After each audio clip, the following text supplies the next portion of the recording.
तो hello everyone, welcome back to the channel. आज हम कवर करेंगे unit 4 of database management system, जिसका नाम है ट्रांजैक्शन प्रोसेसिंग कंसेप्ट।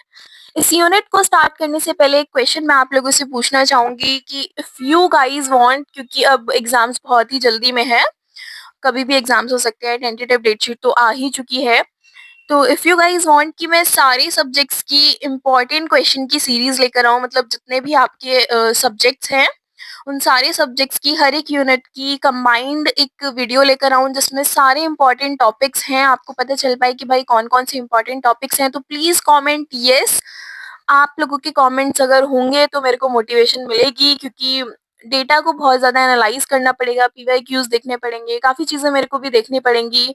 उस वीडियो में बहुत मेहनत लगेगी। तो if you guys needed that video तो प्लीज कमेंट यस। तो पहला टॉपिक हमारा है ट्रांजैक्शन सिस्टम। अब चैप्टर का नाम ही ट्रांजैक्शन प्रोसेसिंग कॉन्सेप्ट है। तो ट्रांजैक्शन सिस्टम क्या होता है?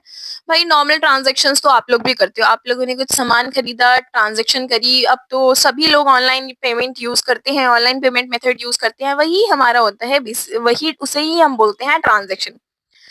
नॉर्मल आम जिंदगी की बात करी जाए तो ट्रांजैक्शन वही है कि हमने किसी को चीज दी, किसी के अकाउंट में चीजें ट्रांसफर करी और वो वहां उसे पहुंच गई, तो ट्रांजैक्शन यहाँ पर कंप्लीट हो गया। लेकिन अगर बात करें डीबीएमएस के कॉन्टेक्स्ट में, तो डीबीएमएस के कॉन्टेक्स्ट में यहाँ पर पैसों की जगह हम बात कर लेते हैं डेटा की। मतलब वो डेटा हमारा पैसे भी हो सकता है, नो डाउट, बट यहाँ डेटा, इस डेटा का मतलब नहीं है कि सिर्फ हम बैंक वाले ट्रांजैक्शन की बात कर रहे हैं, यहाँ पर हम सब चीजों की ट्रांजैक्शन की बात कर रहे हैं। तो मतलब डेटा की ट्रांजैक्शन की बात हो रही है। तो ट्रांजैक्शन क्या होता है? हमारा एक सेट है डेटाबेस ऑपरेशन का, जो कि परफॉर्म करता है हमारे कुछ लॉजिकल ऑपरेशंस या फिर कुछ टास्क परफॉर्म करता है, जैसे कि रीड राइट ऑपरेशंस हो गए। तो बेसिकली क्या है हमारा ट्रांजैक्शन? ट्रांजैक्शन हमारा कोई एक्शन या फिर एक सीरीज ऑफ एक्शन है जो कि परफॉर्म होता है एक सिंगल यूजर ऑपरेशन से for accessing the context of the database. So it is perform by the single user. To perform operation, एक सिंगल यूजर इसे परफॉर्म करता है ताकि वो ऑपरेशंस को परफॉर्म कर पाए और उसे उस डेटा का एक्सेस मिल पाए। तो मान लो किसी यूजर को एक बहुत बड़े डेटा सेट से कुछ डेटा फेच करना है, तो उसने क्या करा, कुछ ऑपरेशंस परफॉर्म करे, फॉर एग्जांपल कुछ क्वेरी लिखी या जो भी चीजें लिखी उसने वहां पर अपना रीड राइट ऑपरेशन लगाया और वहां से उसने अपने डेटा को एक्सेस कर लिया। तो वही चीज यहाँ पर आती है हमारी। तो पहले जो हमारा यूजर है उसने कुछ ऑपरेशंस परफॉर्म करे, ऑपरेशंस परफॉर्म करने के बाद उसने उसका एक्सेस ले लिया। So each transaction must be executed completely or not at all to maintain database consistency. तो हर एक ट्रांजेक्शन हमारी एग्जीक्यूट होती है कंप्लीटली या फिर हमारा वो मेंटेन करती है एक डेटाबेस की consistency. Example, suppose an employee of the bank transfer rupees 800 from X account to Y account. The small transaction contains several low level tasks. तो अब हमारे हमारे को यहाँ पे दिखा रखा है कि भाई जो हमारे बैंक में 800 रुपए है और ट्रांजेक्शन हो रही है X अकाउंट से Y अकाउंट पे। तो कैसे होगी वो? तो हम देख लेते हैं ट्रांजेक्शन होती कैसे हैं। तो X अकाउंट है, उसने पहले अपना अकाउंट खोला, बैलेंस उसने चेक करा, X बैलेंस था। तो अब नया बैलेंस क्या हो गया हमारा? पुराना बैलेंस माइनस 800 रुपए, क्योंकि यहाँ से हम ट्रांसफर कर रहे हैं वाई बैलेंस में, तो मतलब इसमें जितने भी पैसे थे उसमें से 800 रुपए कट जाएंगे। अगर हम किसी को पैसे दे रहे हैं, फॉर एग्जांपल हम अपने पेमेंट से अपने पेटीएम से किसी और के पेटीएम में पैसे ट्रांसफर कर रहे हैं, तो हमारी फॉर एग्जाम्पल हम 800 रुपए ही डाल रहे हैं उसके पेटीएम में, तो हमारा क्या होगा, जितनी भी ट्रांजेक्शन थी उसमें से 800 रुपए कट जाएंगे, तो वो 800 रुपए चले गए दूसरे वाली ट्रांजेक्शन में। तो अब हमारा नया बैलेंस क्या हो जाएगा? ओल्ड बैलेंस माइनस 800 रुपए। So X balance is equal to new balance. तो अब हमारा बैलेंस क्या हो गया? नया बैलेंस के इक्वल हो गया और अकाउंट हमारा हो गया क्लोज। तो ये तो हमारा एक्स अकाउंट में जो प्रोसेसिंग थी वो थी। तो ट्रांजेक्शन कब होगा? जब एक्स अकाउंट से वाई अकाउंट में पैसे पहुंच जाएंगे। तो अब एक्स अकाउंट का देख लिया, अब देखते हैं वाई अकाउंट का। वाई अकाउंट में क्या क्या चीजें होंगी?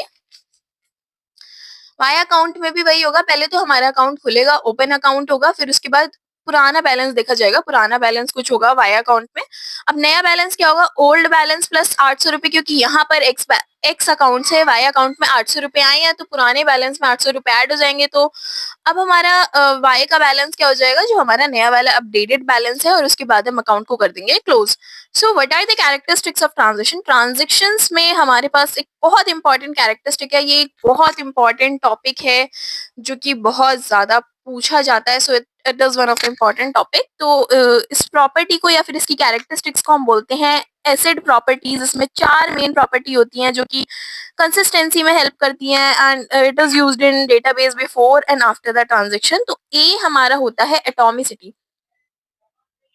एटॉमिसिटी का मतलब क्या है? It state that all the operation of the transaction take place at once, if not the transaction is aborted. अब इस चीज का मतलब क्या है? इस चीज का ये मतलब है कि हमने किसी को पैसे दिए, तो वो जो पैसे हम भेज रहे हैं किसी और को, वो ट्रांजैक्शन या तो कंप्लीट होगी या तो वो सारे पैसे जो हम भेज रहे हैं वो सारे के सारे वापस उसी अकाउंट में ट्रांसफर हो जाएंगे।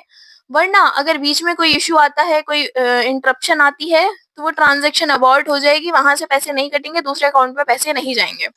So it states that all the operation of the transaction take place at the once. या तो वो पूरी ट्रांजैक्शन हमारी कंप्लीट होगी या फिर हमारी वो अबॉर्ट हो जाएगी अगर कुछ इंटरप्शन आई। तो इसमें कोई मिडवे वाला प्रोसेस नहीं होता कि नहीं भाई बीच में अटक गई तो हमारी चीजें इंटरप्ट हो जाएंगी या डिसरप्ट हो जाएंगी।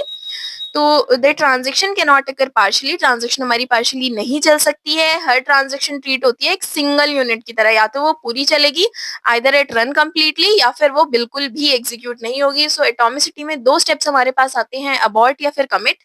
अबॉर्ट का मतलब क्या है? अगर ट्रांजेक्शन हमारी फेल हो जाती है किसी भी रीजन की वजह से, वो हमें नहीं दिखती है, तो if a transaction aborts and all the changes are made are not visible. मतलब अगर किसी भी रीजन की वजह से हमारी ट्रांजेक्शन कंप्लीट नहीं हो पाती है तो वो हमें नहीं दिखती है। Next is your commit. Commit का मतलब क्या है? अगर ट्रांजेक्शन हमारी प्रॉपर कंप्लीट हो गई है तो हम क्या कर देंगे? वहां पर कमिट कर देंगे। If a transaction aborts then all the changes made visible. If the transaction commit, abort नहीं, यहाँ पर कमिट आएगा। तो यहाँ पर 2 ऑपरेशंस है। अबॉर्ट का मतलब हमारी ट्रांजेक्शन पूरी नहीं हो पाई है, तो वो जो हमने चेंजेस करे हैं वो जो हमारे अकाउंट में जो हमने चेंजेस करे हैं वो किसी को विजिबल नहीं होंगे, वो अकाउंट में पुराने जितनी चीजें दिखाई जाएंगी। और कमिट का मतलब हमने कंफर्मेशन दे दी है कि भाई हाँ यहाँ से हमने ट्रांसफर करा और वो कमिट हो गया, यहाँ पर ये चीजें कंफर्म हो गई हैं। तो मतलब अब ये जो चेंजेस है अकाउंट में वो विजिबल हो जाएंगे। So if debit is done by commit then all the changes are made visible. तो वही है कि अगर हम कमिट करेंगे किसी ट्रांजेक्शन को तो वो दिखेगी, वरना तो वो नहीं दिखेगी। अगली वेयर इट इज यूज। तो इसका यूज क्या है? It prevent incomplete changes that leaves the database in an inconsistent state. Incomplete changes को प्रिवेंट करती है जो कि डेटाबेस को इनकंसिस्टेंट स्टेट में डाल देती है। तो दूसरी कैरेक्टरिस्टिक हमारे पास आती है कंसिस्टेंसी। तो कंसिस्टेंसी का मतलब क्या है? ये इंटीग्रिटी को बताता है। मतलब यहाँ पर ये देखता है कि डेटा हमारा प्रॉपर सिक्योर है या फिर नहीं है। फॉर एग्जाम्पल ये क्या चीज देखता है कि उसकी जो पुरानी स्टेट है और नई स्टेट है उसमें कितना डिफरेंस है। मतलब अगर हमने कोई चेंजेस करे हैं तो वहां पर विजिबल हो रहे हैं या फिर नहीं हो रहे हैं। अगर हम मल्टीपल ट्रांजेक्शन्स कर रहे हैं तो वो किसी भी ट्रांजेक्शन को कोई गलत रिस्पॉन्स तो नहीं दे रही है, हमारे जो अकाउंट है उसमें कुछ गलत रिस्पॉन्स तो नहीं आ रहा है, जो हमारी ट्रांजेक्शन है वो बिल्कुल सही चल रही है, कंसिस्टेंट स्टेट में चल रही है या फिर नहीं चल रही है। For example total money before and after the transaction remains the same. तो जो पूरी मनी है, हमारे पूरे पैसे हैं, वो पहले और बाद में ट्रांजेक्शन के बिल्कुल सेम है। तो ये यूज कहाँ होता है हमारा? ये यूज होता है जब हमें इंश्योर करना होता है कि डेटाबेस के जो रूल्स है वो हमेशा फॉलो हो रहे हैं। Next is your isolation. अब आइसोलेशन क्या है? It shows that the data which is used it at the time of the transaction cannot be used by the second transaction until the first one is completed। मतलब अगर हमारे पास 2 transactions हैं, यहाँ पर कोई 2 ट्रांजेक्शन्स हैं, अगर यहाँ ट्रांजेक्शन 1 में कोई रीड ऑपरेशन कर रहा है, डेटा को रीड कर रहा है, और यहाँ पर कोई चाहता है डेटा को रीड करना, तो ये रीड नहीं कर पाएगा जब तक ये ट्रांजेक्शन 1 हमारा कमिट ना कर दे। तो ट्रांजेक्शन 2 तब तक कोई ऑपरेशन परफॉर्म नहीं कर पाएगी। तो this is known as your isolation. So example, in isolation, if a transaction 1 is being executed and using the data item X, then the data item cannot be accessed by any other transaction T2 until the T1 ends। तो वही चीज मैंने आपको बताई कि जब तक T1 हमारा कमिट नहीं कर देता या फिर एक्सेप्ट नहीं कर देता है कि इसका काम खत्म हो गया, T2 उस डेटा को एक्सेस नहीं कर सकता। The concurrency control subsystem of the DBMS enforce the isolation property। तो concurrency control जो है वो हमारे DBMS में isolation property को enforce करता है। It is where it is useful। कहाँ पर ये use होता है? It prevents data का corruption बचाता है कि भाई अगर कोई ट्रांजेक्शन चल रही है तो हमारे डेटा करप्ट ना हो जाए, कोई इनकरेक्ट रिजल्ट ना आ जाए, हमारा जो डेटा है वो एक कॉन्करेंट स्टेट में रहे। अगली जो कैरेक्टरिस्टिक आती है वो आती है हमारे पास ड्यूरेबिलिटी। तो ड्यूरेबिलिटी प्रॉपर्टी क्या है? It is used to indicate that the performance of the database is in consistent state. It state that the transaction mades are permanent changes. तो ड्यूरेबिलिटी क्या है कि अगर कोई चेंज ट्रांजैक्शन में हो गया है तो वो ट्रांजैक्शन का जो चेंज है वो बिल्कुल परमानेंट है, उसमें कोई अब फर्दर अपडेशन नहीं हो सकता. तो मतलब डेटा लॉस यहाँ पर प्रिवेंट होता है कि कोई डेटा हमारा खो वो ना जाए. So they can not be lost by the enormous operation or a faulty transaction. मतलब अगर कोई फॉल्ट ट्रांजेक्शन आ चुकी है, वहां पे कोई फॉल्टी ट्रांजेक्शन आ चुकी है, फिर हमारी ट्रांजेक्शन में कोई फॉल्ट आ चुका है, तो वो उस चीज को अफेक्ट नहीं करेगा. हमारे जो चेंजेस है वो परमानेंटली अब हो चुके हैं.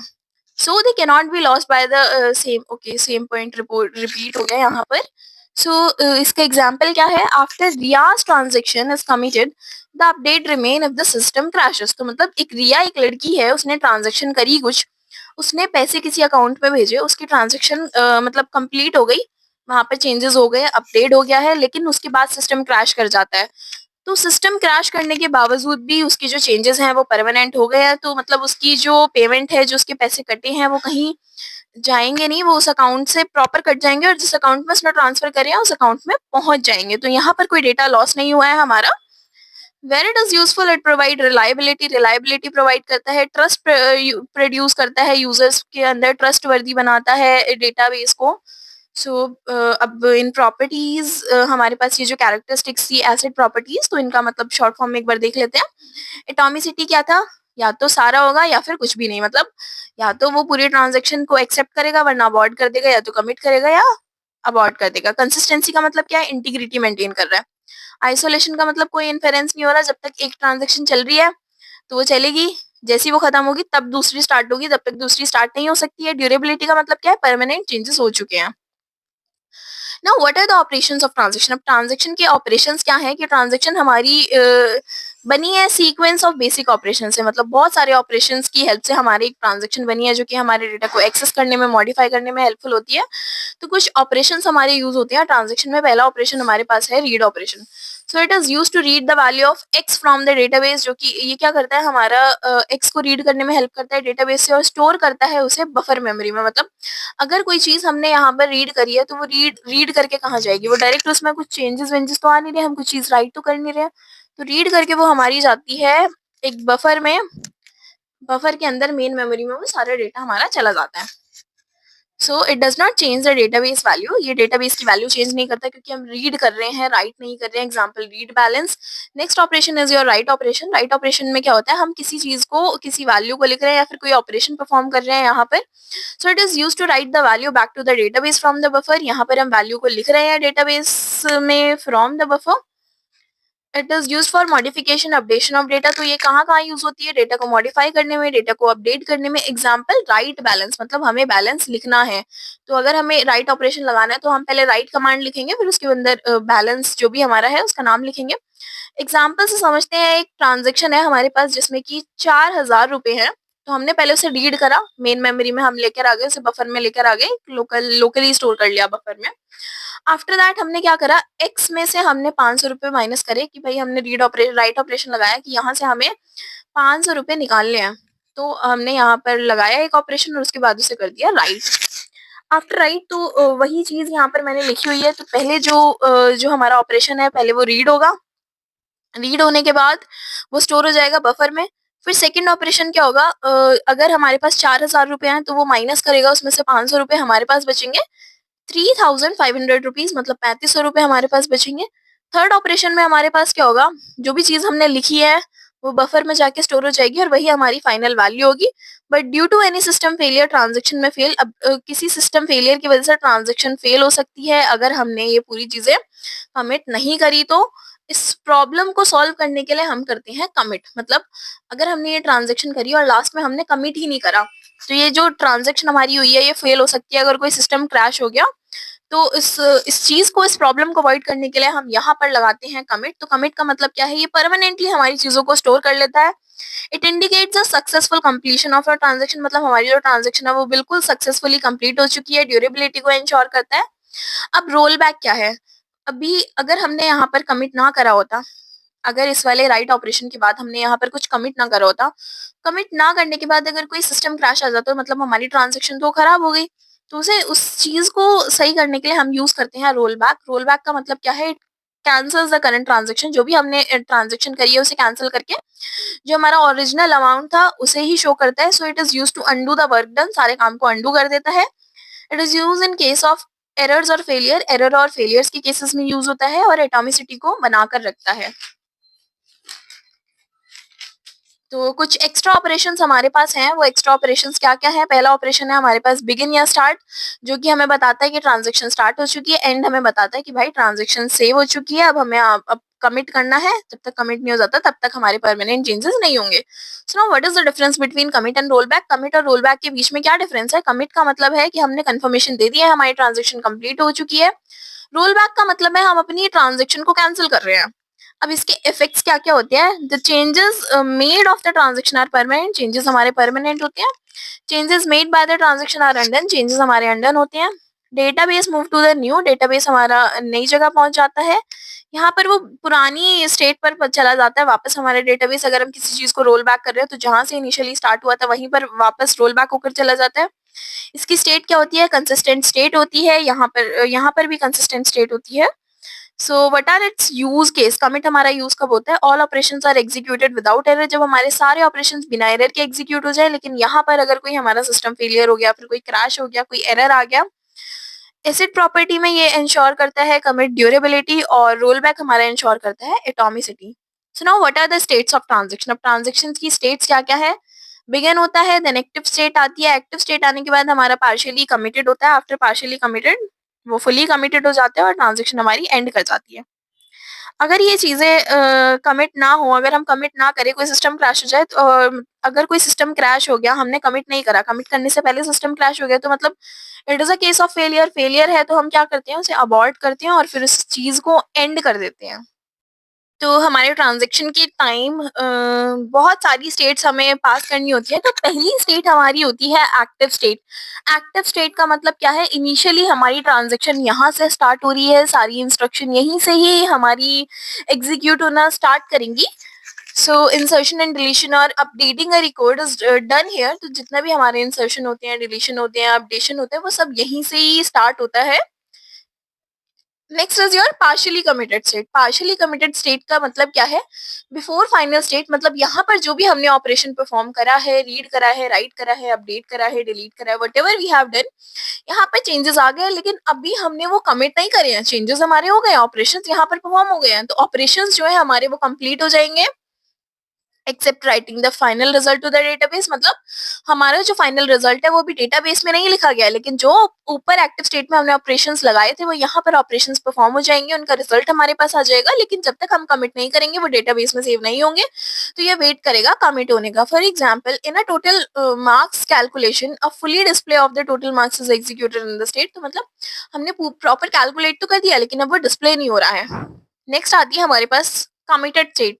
कमिटेड स्टेट का मतलब है कि हमने सक्सेस कर दिया कि भाई हमारी जो चीजें हैं, ऑपरेशंस है, हमने कमिट कर लिया, परमानेंट चेंजेस यहाँ पर हो गए हैं। तो ये होती है हमारी सक्सेसफुल एग्जीक्यूशन के बाद। तो जब सारे के सारे इफेक्ट्स हमारे जो है ट्रांजेक्शन के वो परमानेंट हो जाते हैं, इसे हम रोल बैक नहीं कर सकते हैं किसी भी पॉइंट पर। नेक्स्ट आती है हमारे पास फेल स्टेट। तो फेल स्टेट हमारे पास जब आती है जब हमारे पास कोई एरर आ जाता है। तो अगर कोई एरर आ जाता है या फिर कोई क्रैश आ जाता है एग्जीक्यूशन के टाइम, तो ट्रांजेक्शन हमारी आगे प्रोसेस नहीं कर पाती है। For example, if a database is not able to fire a query to fetch. तो मतलब डेटाबेस जो है वो हमारा कैच ही नहीं कर पा रहा है किसी क्वेरी को, the marks then the transaction will fail to execute. तो ट्रांजेक्शन हमारी फेल हो जाएगी। अगर डेटा कोई फेच नहीं कर पा रहा है तो ट्रांजेक्शन फर्दर हमारी कहाँ से होगी? ऑपरेशन जो हमने डाले हैं वो परफॉर्म कैसे होंगे? नेक्स्ट स्टेट हमारे पास आती है अबॉर्ट। अबॉर्ट का मतलब क्या है? Roll back to the previous state. मतलब पुरानी स्टेट पे हम रोल बैक कर रहे हैं। So after failure the transaction is roll back. अब फेलियर हो गया है तो ट्रांजेक्शन हमारी रोल बैक हो जाएगी। मतलब रिकवरी हो रही है, हमारी जो ओरिजिनल स्टेट थी हमारी उस ओरिजिनल स्टेट में हमारा डेटा पहुंच जाएगा, प्रीवियस स्टेट में पहुंच जाएगा। तो अबॉर्ट के बाद हमारे पास दो पॉसिबिलिटीज होती है, या तो हम रीस्टार्ट कर दे सेम टर्मिनेशन को, सेम ट्रांजेक्शन को, मतलब जो भी हमने ट्रांजेक्शन करी थी उसे वापस रीस्टार्ट कर दे, या फिर उस सारी चीजों को टर्मिनेट कर दे परमानेंटली कि नहीं भाई हमें अब करना ही नहीं है। एकेटीयू में कुछ क्वेश्चंस थे कि what is transaction role back, तो रोल बैक अभी मैंने आपको पीछे पॉइंट में एक्सप्लेन करा, वही सेम चीज है। What are the various reasons for transaction failure? अब ट्रांजैक्शन फेलियर के कुछ रीजंस क्या हैं? तो ट्रांजैक्शन हमारी रोल बैक होती है जब हमारा कोई डेटा जो है वो सक्सेसफुली, हमारा कोई एरर आ जाता है, तो हमारा जो डेटा है वो सक्सेसफुली हमारी प्रीवियस स्टेट पे पहुंच जाता है। So a transaction is rolled back when it cannot commonly successful and must be cancelled to maintain database integrity। मतलब डेटाबेस की कंसिस्टेंसी को बनाने के लिए हमारा रोल बैक करा जाता है। रोल बैक या फिर ट्रांजेक्शन फेलियर की सिचुएशंस क्या क्या है? सिस्टम हमारा फेल हो गया है, लॉजिकल या फिर सिंटेक्स एरर है, कोई वायलेशन है इंटीग्रिटी कॉन्स्ट्रेंट में, मतलब कुछ रूल्स में वायलेशन है, डेडलॉक की प्रॉब्लम आ गई है, अबॉर्ट करना है, कंकरेंसी में इश्यूज हैं।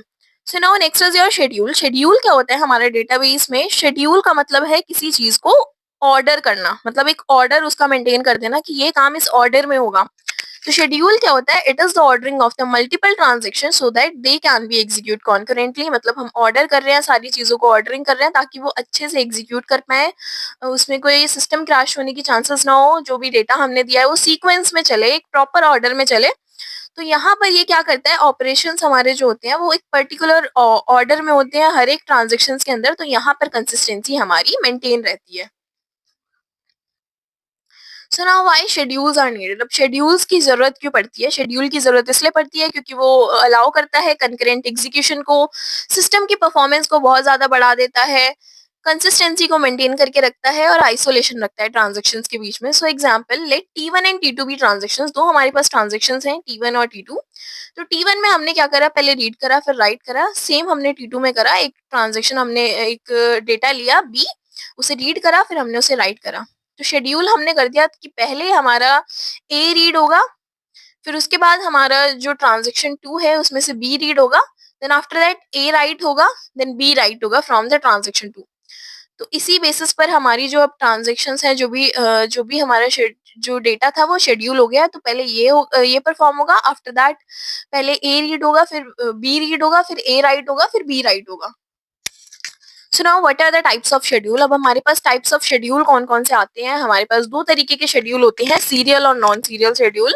नॉन सीरियल शेड्यूल के अंदर भी हमारे पास सीरियलाइजेबल, नॉन सीरियलाइजेबल। तो सीरियलाइजेबल के अंदर हमारे पास आते हैं कॉन्फ्लिक्ट और व्यू, नॉन सीरियलाइजेबल में हमारे पास आता है रिकवरेबल, नॉन रिकवरेबल। रिकवरेबल के अंदर भी हमारे पास आते हैं कास्केडिंग, कास्केडलेस और स्ट्रिक्ट। तो अब फर्दर इन डिटेल्स में पढ़ेंगे हम कि स्ट्रिक्ट सीरियल और नॉन सीरियल शेड्यूल्स क्या क्या होते हैं। तो सीरियल शेड्यूल क्या होता है? जब हमारी एक ट्रांजेक्शन चल रही है, एक के बाद दूसरी ट्रांजेक्शन आ रही है, दूसरी के बाद तीसरी, so it executes one transaction commonly before starting another. तो मतलब एक ट्रांजेक्शन को कंप्लीटली, सॉरी, एक ट्रांजेक्शन हमारी कंप्लीटली हो जाएगी, उसके बाद हमारी दूसरी जो ट्रांजेक्शन है वो स्टार्ट होगी। सो it is not commonly, it is completely.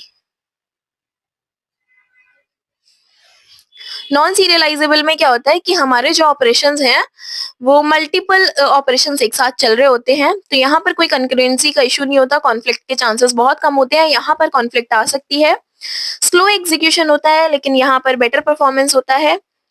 Always consistent, मतलब हमेशा कंसिस्टेंट होते हैं, लेकिन यहाँ पर जरूरी नहीं है कि कंसिस्टेंसी मेंटेन रहे, सारे ऑपरेशंस को एग्जीक्यूट करता है। It may contain many possible orders of execution of individual operations. तो ऐसे यहाँ पर चांसेस है कि कुछ ऑपरेशंस जो है वो हमारे इंडिविजुअली परफॉर्म हो जाए और कुछ ऑपरेशंस हमारे अवॉइड हो जाए। So execute all operations of T1 first followed by the T2।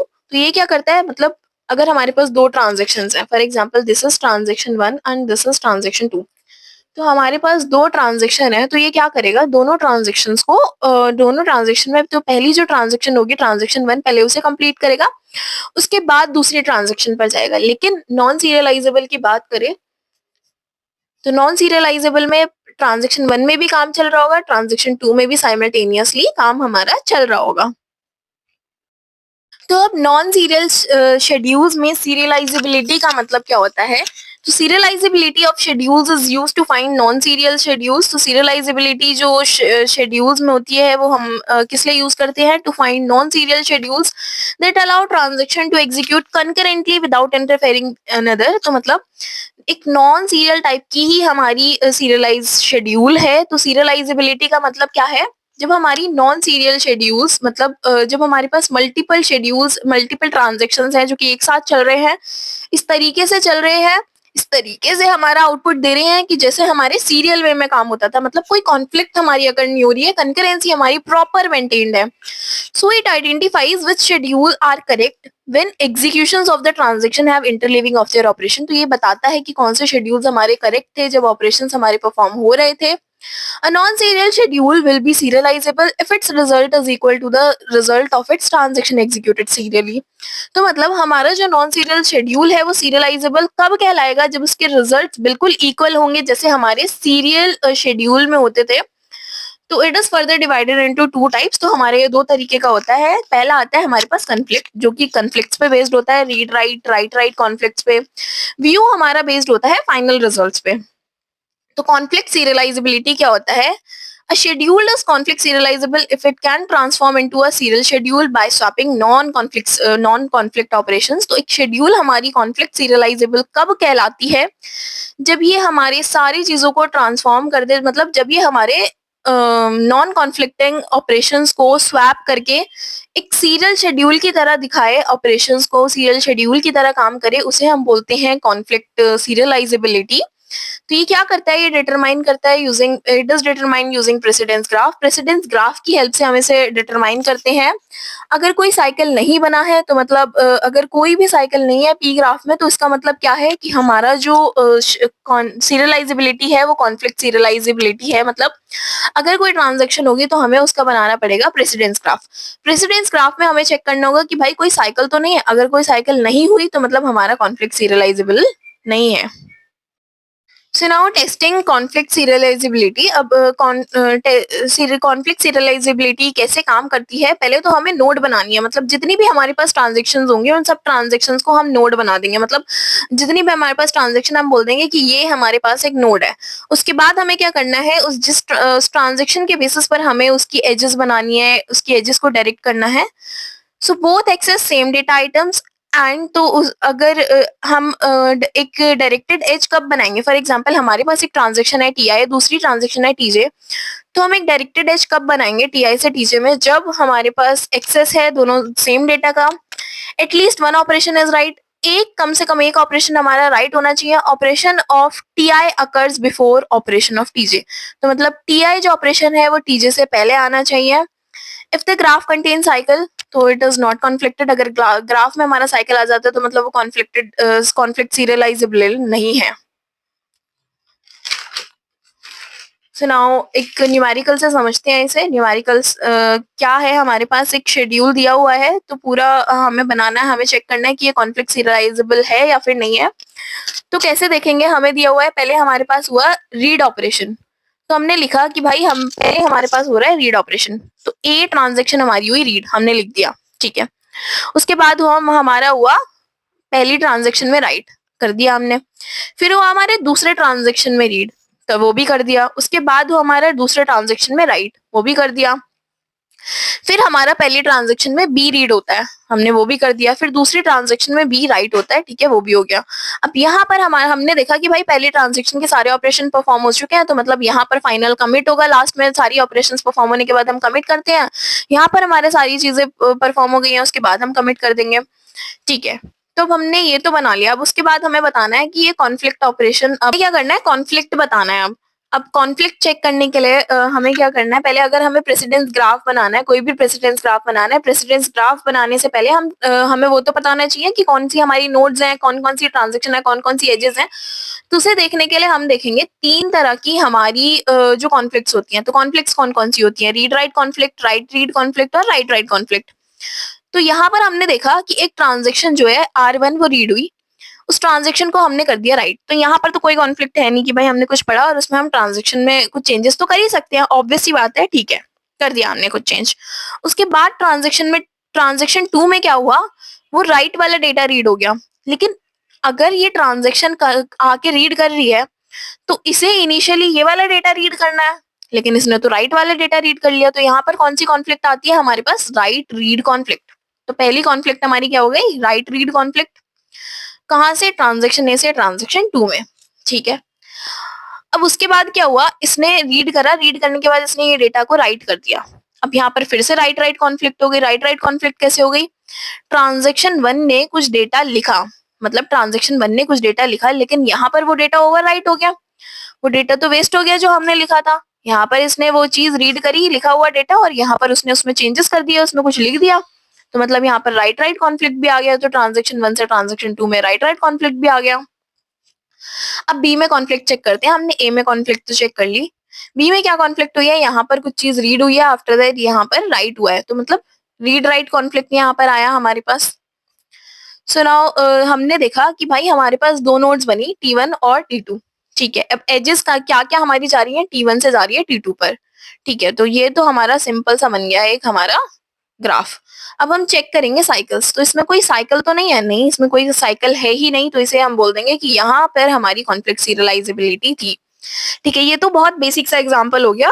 जो आपका AKTU है उसमें ऐसा बिल्कुल न्यूमेरिकल नहीं आएगा, वहां पर तो कुछ थोड़ा सा न्यूमेरिकल आएगा। तो एक अच्छा सा न्यूमेरिकल देखते हैं। 3 ट्रांजेक्शन्स हमारे पास हैं, उन 3 ट्रांजेक्शन का हमारे को पूरा प्रोसेस दिया हुआ है। तो हमारे पास पूरा एक शेड्यूल दिया हुआ है, शेड्यूल के अकॉर्डिंग हमने चीजें लिखी, अपनी शेड्यूल के अकॉर्डिंग चीजें लिखी। तो पहले हमारे पास ये था R1 X1, 1 क्या रिप्रेजेंट कर रहा है हमारे ट्रांजेक्शन 1, तो मतलब ट्रांजेक्शन 1 में X हमारा रीड हुआ है, तो हमने लिख दिया रीड ऑफ X। उसके बाद R2Z, मतलब R2 में हमारा Z रीड हुआ है, फिर R3 ट्रांजेक्शन 3 में हमारा X रीड हुआ है। सिमिलर वे में हम पूरी टेबल को फिल कर देंगे। पूरी टेबल हमने बना लिया, अब हमें कॉन्फ्लिक्ट्स चेक करनी है, कॉन्फ्लिक्ट्स चेक करनी है। तो यहाँ तो रीड रीड रीड चल रहा है, मतलब अभी तो कोई दिक्कत है नहीं। पहले ट्रांस रीड X रीड हुआ, फिर Z रीड हुआ, फिर X रीड हुआ, फिर Z रीड हुआ, फिर से Y रीड हुआ। तो मतलब हमारी जो RR कॉन्फ्लिक्ट्स है, RR कॉन्फ्लिक्ट तो होती ही नहीं है हमारे पास, कॉन्फ्लिक्ट होती है रीड राइट या फिर राइट रीड या फिर राइट राइट, क्योंकि एक ट्रांजेक्शन के बाद हम दूसरी ट्रांजेक्शन तो पढ़ ही सकते हैं, कुछ चेंजेस थोड़ी आ रहे हैं हमारे उसमें। राइट करने पे दिक्कत हो जाती है, राइट करने पे दिक्कत हो जाती है क्योंकि हम गलत पढ़ सकते हैं, कुछ गलत ओवर राइट हो सकता है। अब हमें देख रहा है कॉन्फ्लिक्ट्स, तो मतलब यहाँ तक तो सब कुछ सही चल रहा है। अब उसके बाद हम क्या देखेंगे, आफ्टर R3Y, मतलब R3 ट्रांजेक्शन ने, थर्ड ट्रांजेक्शन ने Y रीड करा, उसके बाद कौन सा ऑपरेशन परफॉर्म हुआ, उसके बाद हमारा राइट परफॉर्म हुआ। X में कुछ लिखा गया, ट्रांजेक्शन 1 में X में कुछ लिखा गया। हमने देखा कि पहले ट्रांजेक्शन 1 में X रीड हुआ था, उसके बाद ट्रांजेक्शन 3 में X रीड हुआ था, ट्रांजेक्शन 3 में X रीड होने के बाद ट्रांजेक्शन 1 में Y रीड हुआ, Y राइट, वो सॉरी X राइट हुआ। तो यहाँ पर क्या हो गया हमारा रीड राइट कॉन्फ्लिक्ट। और मैंने अभी आपको बताया 3 तरह की कॉन्फ्लिक्ट होती है, तो ये हमारी होगी रीड राइट कॉन्फ्लिक्ट। तो हमने लिख दिया भाई यहाँ हमारी हो गई read write conflict. Third transaction से फर्स्ट ट्रांजेक्शन में यहाँ पर रीड करा गया, यहाँ पर राइट हुआ, थर्ड ट्रांजेक्शन से फर्स्ट ट्रांजेक्शन में। ठीक है, उसके बाद हमारा क्या हुआ, राइट Z, मतलब अब हमारा Z लिखा गया। तो Z हमारी लास्ट कहाँ पर रीड करी गई थी, T1 में रीड करी गई थी। तो T1 में Z रीड करा गया और T2 में राइट करा गया, तो यहाँ पर फिर से राइट रीड कॉन्फ्लिक्ट हो गई, राइट रीड कॉन्फ्लिक्ट हो गई T1 से T2 में। उसके बाद हमारा Y लिखा गया, Y लिखा गया, Y लास्ट कब रीड हुआ था, हमारा रीड हुआ था थर्ड ट्रांजेक्शन में। तो थर्ड ट्रांजेक्शन से हमारा Y रीड हुआ और थर्ड ट्रांजेक्शन के बाद ये Y हमारा लिखा गया। तो यहाँ पर हमारा हो गया R3 से, यहाँ आएगा R3 से Y3, R3 से Y3 हमारा यहाँ पर कॉन्फ्लिक्ट रीड हुआ, मतलब कॉन्फ्लिक्ट आ गया। आफ्टर दैट R3 को हमने रीड करा और Y2 में हमारा फिर से एक कॉन्फ्लिक्ट आया, तो मतलब 2 यहाँ पर कॉन्फ्लिक्ट आ गए हैं। पहला कॉन्फ्लिक्ट हमारे पास क्या आया, ओ ओके, तो यहाँ पर ये R2 ही रहेगा, मतलब एक कॉन्फ्लिक्ट तो हमारे पास ये थी और एक कॉन्फ्लिक्ट हमारे पास ये थी, दोनों ही रीड राइट कॉन्फ्लिक्ट थी। उसके बाद हमारी कौन सी कॉन्फ्लिक्ट आती है, यहाँ पर हमने कुछ राइट करा Y में, यहाँ पर फिर से हमने एक और चीजें लिख दी, मतलब यहाँ पर एक बार Y में चेंजेस हो गए हैं, उसके बाद फिर से हमने कुछ चेंजेस करे, तो ये वाला चेंज तो वेस्ट ही हो गया। तो यहाँ पर फिर से राइट कॉन्फ्लिक्ट आ गई, तो यहाँ पर फिर से राइट कॉन्फ्लिक्ट आ गई है हमारे पास ट्रांजेक्शन 3 से ट्रांजेक्शन 2 में। तो ये सारी कॉन्फ्लिक्ट्स हमें पता चल गई हैं। तो सिमिलर वे में हम ग्राफ बनाएंगे, तो यहाँ पर 3 नोड्स बनी हमारे पास T1 T2 T3। अब उसी बेसिस पर हम नोड्स बनाएंगे, तो T1 का रिलेशन है, T1 जा रही है T2 पे, ठीक है। फिर उसके बाद T3 जा रही है T1 पे, T3 जा रही है T1 पे, ठीक है। T1 जा रही है T2 पे, T1 जा रही है T2 पे, कर दिया। T2 जा रही है T3 पे, T2 जा रही है T3 पे, ठीक है। T3 जा रही है T2 पर, T3 जा रही है हमारी T2 पर, ठीक है। अब T3 जा रही है हमारी T2 पर, T3 जा रही है T2 पर, ठीक है। तो मतलब हमने ये पूरा ग्राफ तो हमने बना लिया, अब हम चेक करेंगे क्या इसमें साइकिल है। तो T1 से शुरू करे, ट्रांजेक्शन वापस हमारी T1 पर पहुंच गई है, तो मतलब यहाँ पर एक साइकिल मेंटेन है, साइकिल आ गया है। साइकिल आने का मतलब क्या है कि हमारी जो शेड्यूल था वो हमारा नॉन सीरियलाइजेबल है, मतलब नॉन कॉन्फ्लिक्टिंग शेड्यूल है, ये कॉन्फ्लिक्ट सीरियलाइजेबल नहीं है। कॉन्फ्लिक्ट में हमने पढ़ा था अगर साइकिल्स होंगे तो कॉन्फ्लिक्ट होगा, लेकिन यहाँ पर तो अगर साइकिल नहीं होंगे तो कॉन्फ्लिक्ट होगा, लेकिन यहाँ पर तो साइकिल बन गया, तो मतलब ये हमारा कॉन्फ्लिक्ट नहीं है। हमारा दूसरा आता है व्यू सीरियलाइजेबल। नॉन सीरियलाइजेबिलिटी में दो पार्ट से कॉन्फ्लिक्ट और व्यू, तो दूसरा आता है हमारे पास व्यू। व्यू का मतलब क्या होता है, हमारा जो नॉन सीरियल शेड्यूल है वो बिल्कुल सीरियल शेड्यूल की तरह हमारा रिजल्ट प्रोड्यूस करे, कंसिस्टेंसी को मेंटेन करके रखे। सो schedule is view serialisable if it is view equivalent. तो शेड्यूल हमारा व्यू सीरियलाइजेबल कब है, जब अगर वो व्यू इक्विवेलेंट है सीरियल शेड्यूल के। तो यहाँ पर तीन कंडीशंस हैं हमारी व्यू सीरियलाइजेबल होने की। तो पहली कंडीशन क्या है, initial read. Every data items first read must be same transaction. हर एक डेटा आइटम की जो पहली रीड है वो हमेशा सेम ट्रांजेक्शन होनी चाहिए। Read from rule, if T1 reads X from TJ, serial schedule must do the same.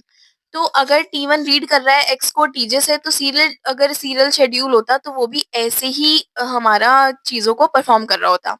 तो उस चीज को भी यहाँ पर ध्यान में रखना है। Next is your final right rule. Final right rule का मतलब क्या है, final rights of each data item must be same in both the schedules. मतलब जो फाइनल राइट हो रहा है वो दोनों डेटा आइटम्स में सेम होना चाहिए, आगे पीछे कुछ नहीं होना चाहिए, कुछ कॉन्फ्लिक्ट नहीं आनी चाहिए, राइट राइट कॉन्फ्लिक्ट हमारे पास नहीं होनी चाहिए।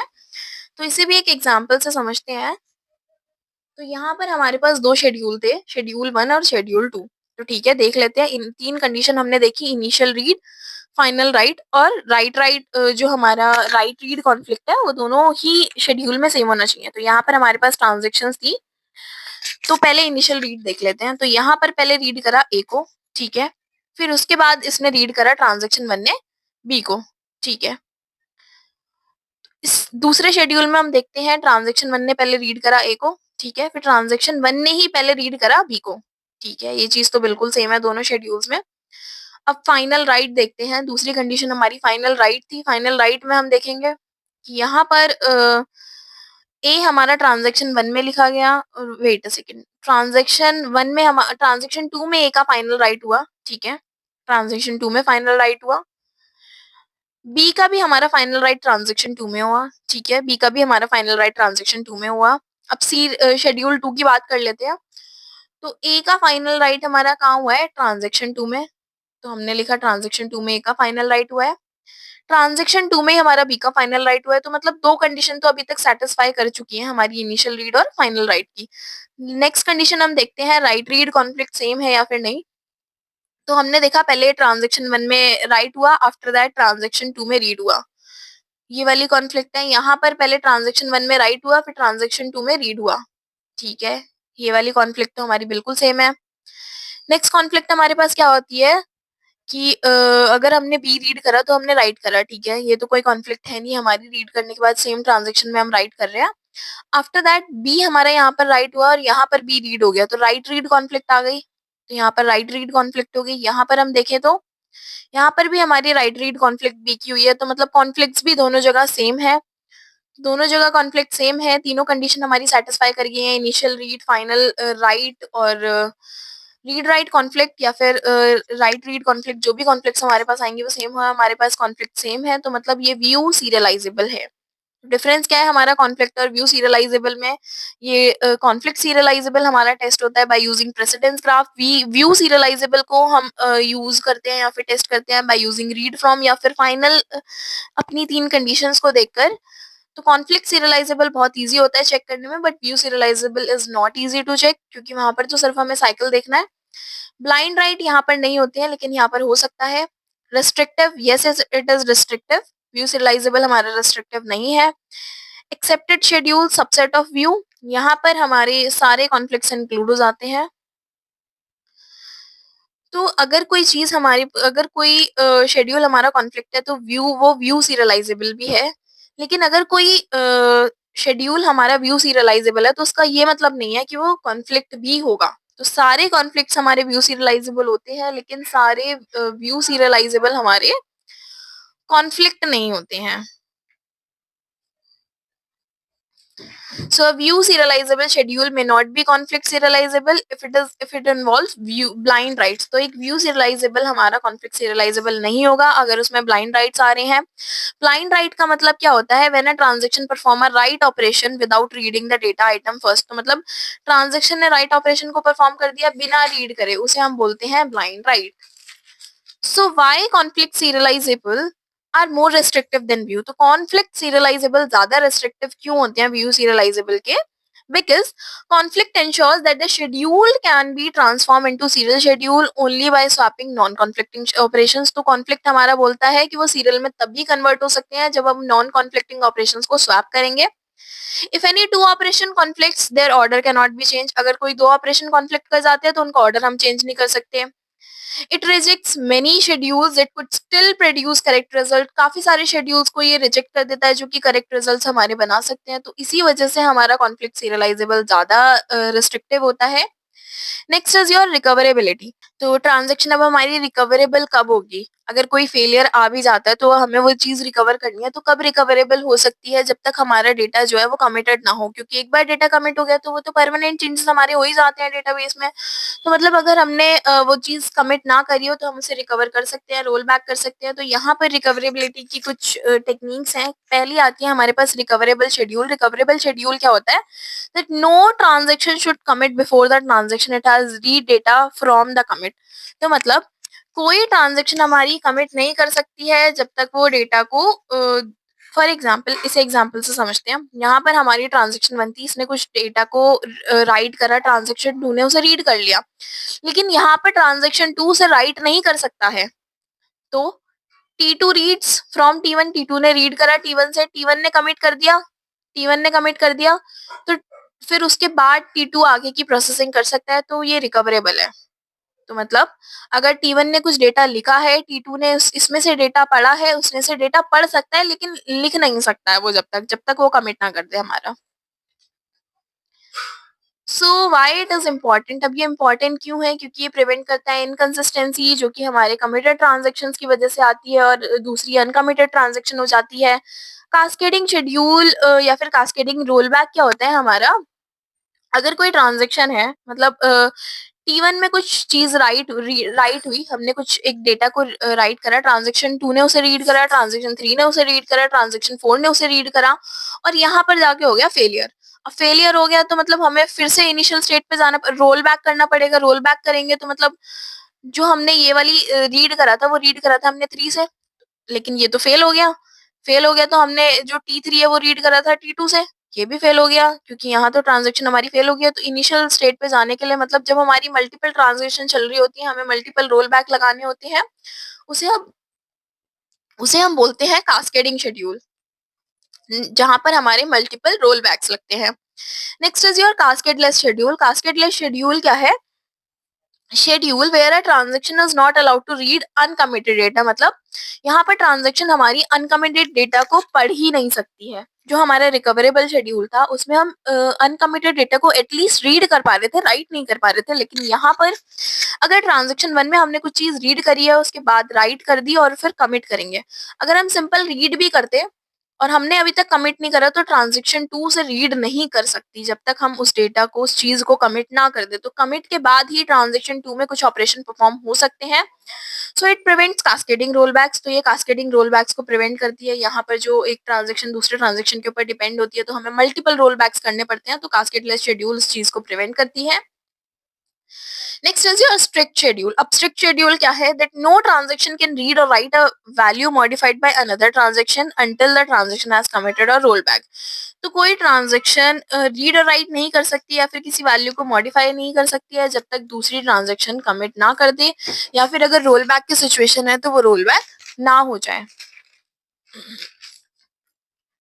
एग्जाम्पल, अगर यहाँ पर एक ट्रांजेक्शन राइट हुई है, यहाँ पर कोई ट्रांजेक्शन राइट हुई है और यहाँ पर इसे वो चीज रीड करनी है, लेकिन इसने अभी तक कमिट करा ही नहीं है, तो जब तक ये ट्रांजेक्शन 1 हमारा कमिट नहीं कर देता तब तक इसे वेट करना पड़ेगा. जैसे ही वो कमिट कर देगा वो अपनी फर्दर ट्रांजेक्शन 2 अपनी फर्दर प्रोसेसिंग को स्टार्ट कर सकता है. फर्दर उसे जो भी ऑपरेशंस परफॉर्म करने हैं, रीड करना है, राइट करना है, तो उन चीजों को वो कर सकता है.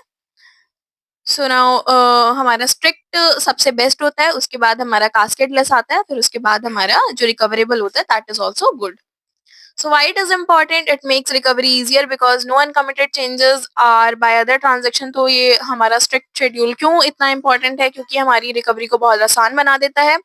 अब recoverability ही important क्यों है? क्योंकि ये ensure करती है correct rollback को, database की consistency को maintain करके रखती है. हमारे पास अब एक क्वेश्चन है जिसमें हमें बताना है कि शेड्यूल हमारा स्ट्रिक्ट है, कास्केडलेस है, रिकवरेबल है, नॉन रिकवरेबल है, कैसा है. तो हमें दी हुई है ट्रांजेक्शंस. अब 3 शेड्यूल हमें यहाँ पर बनाने हैं, ठीक है. हम शेड्यूल बनाएंगे और शेड्यूल बनाने मैंने आपको बता ही रखे हैं कैसे बनते हैं. शेड्यूल 1 में हमारे पास 3 ट्रांजैक्शन है, ट्रांजैक्शन 1, ट्रांजैक्शन 2, ट्रांजैक्शन 3.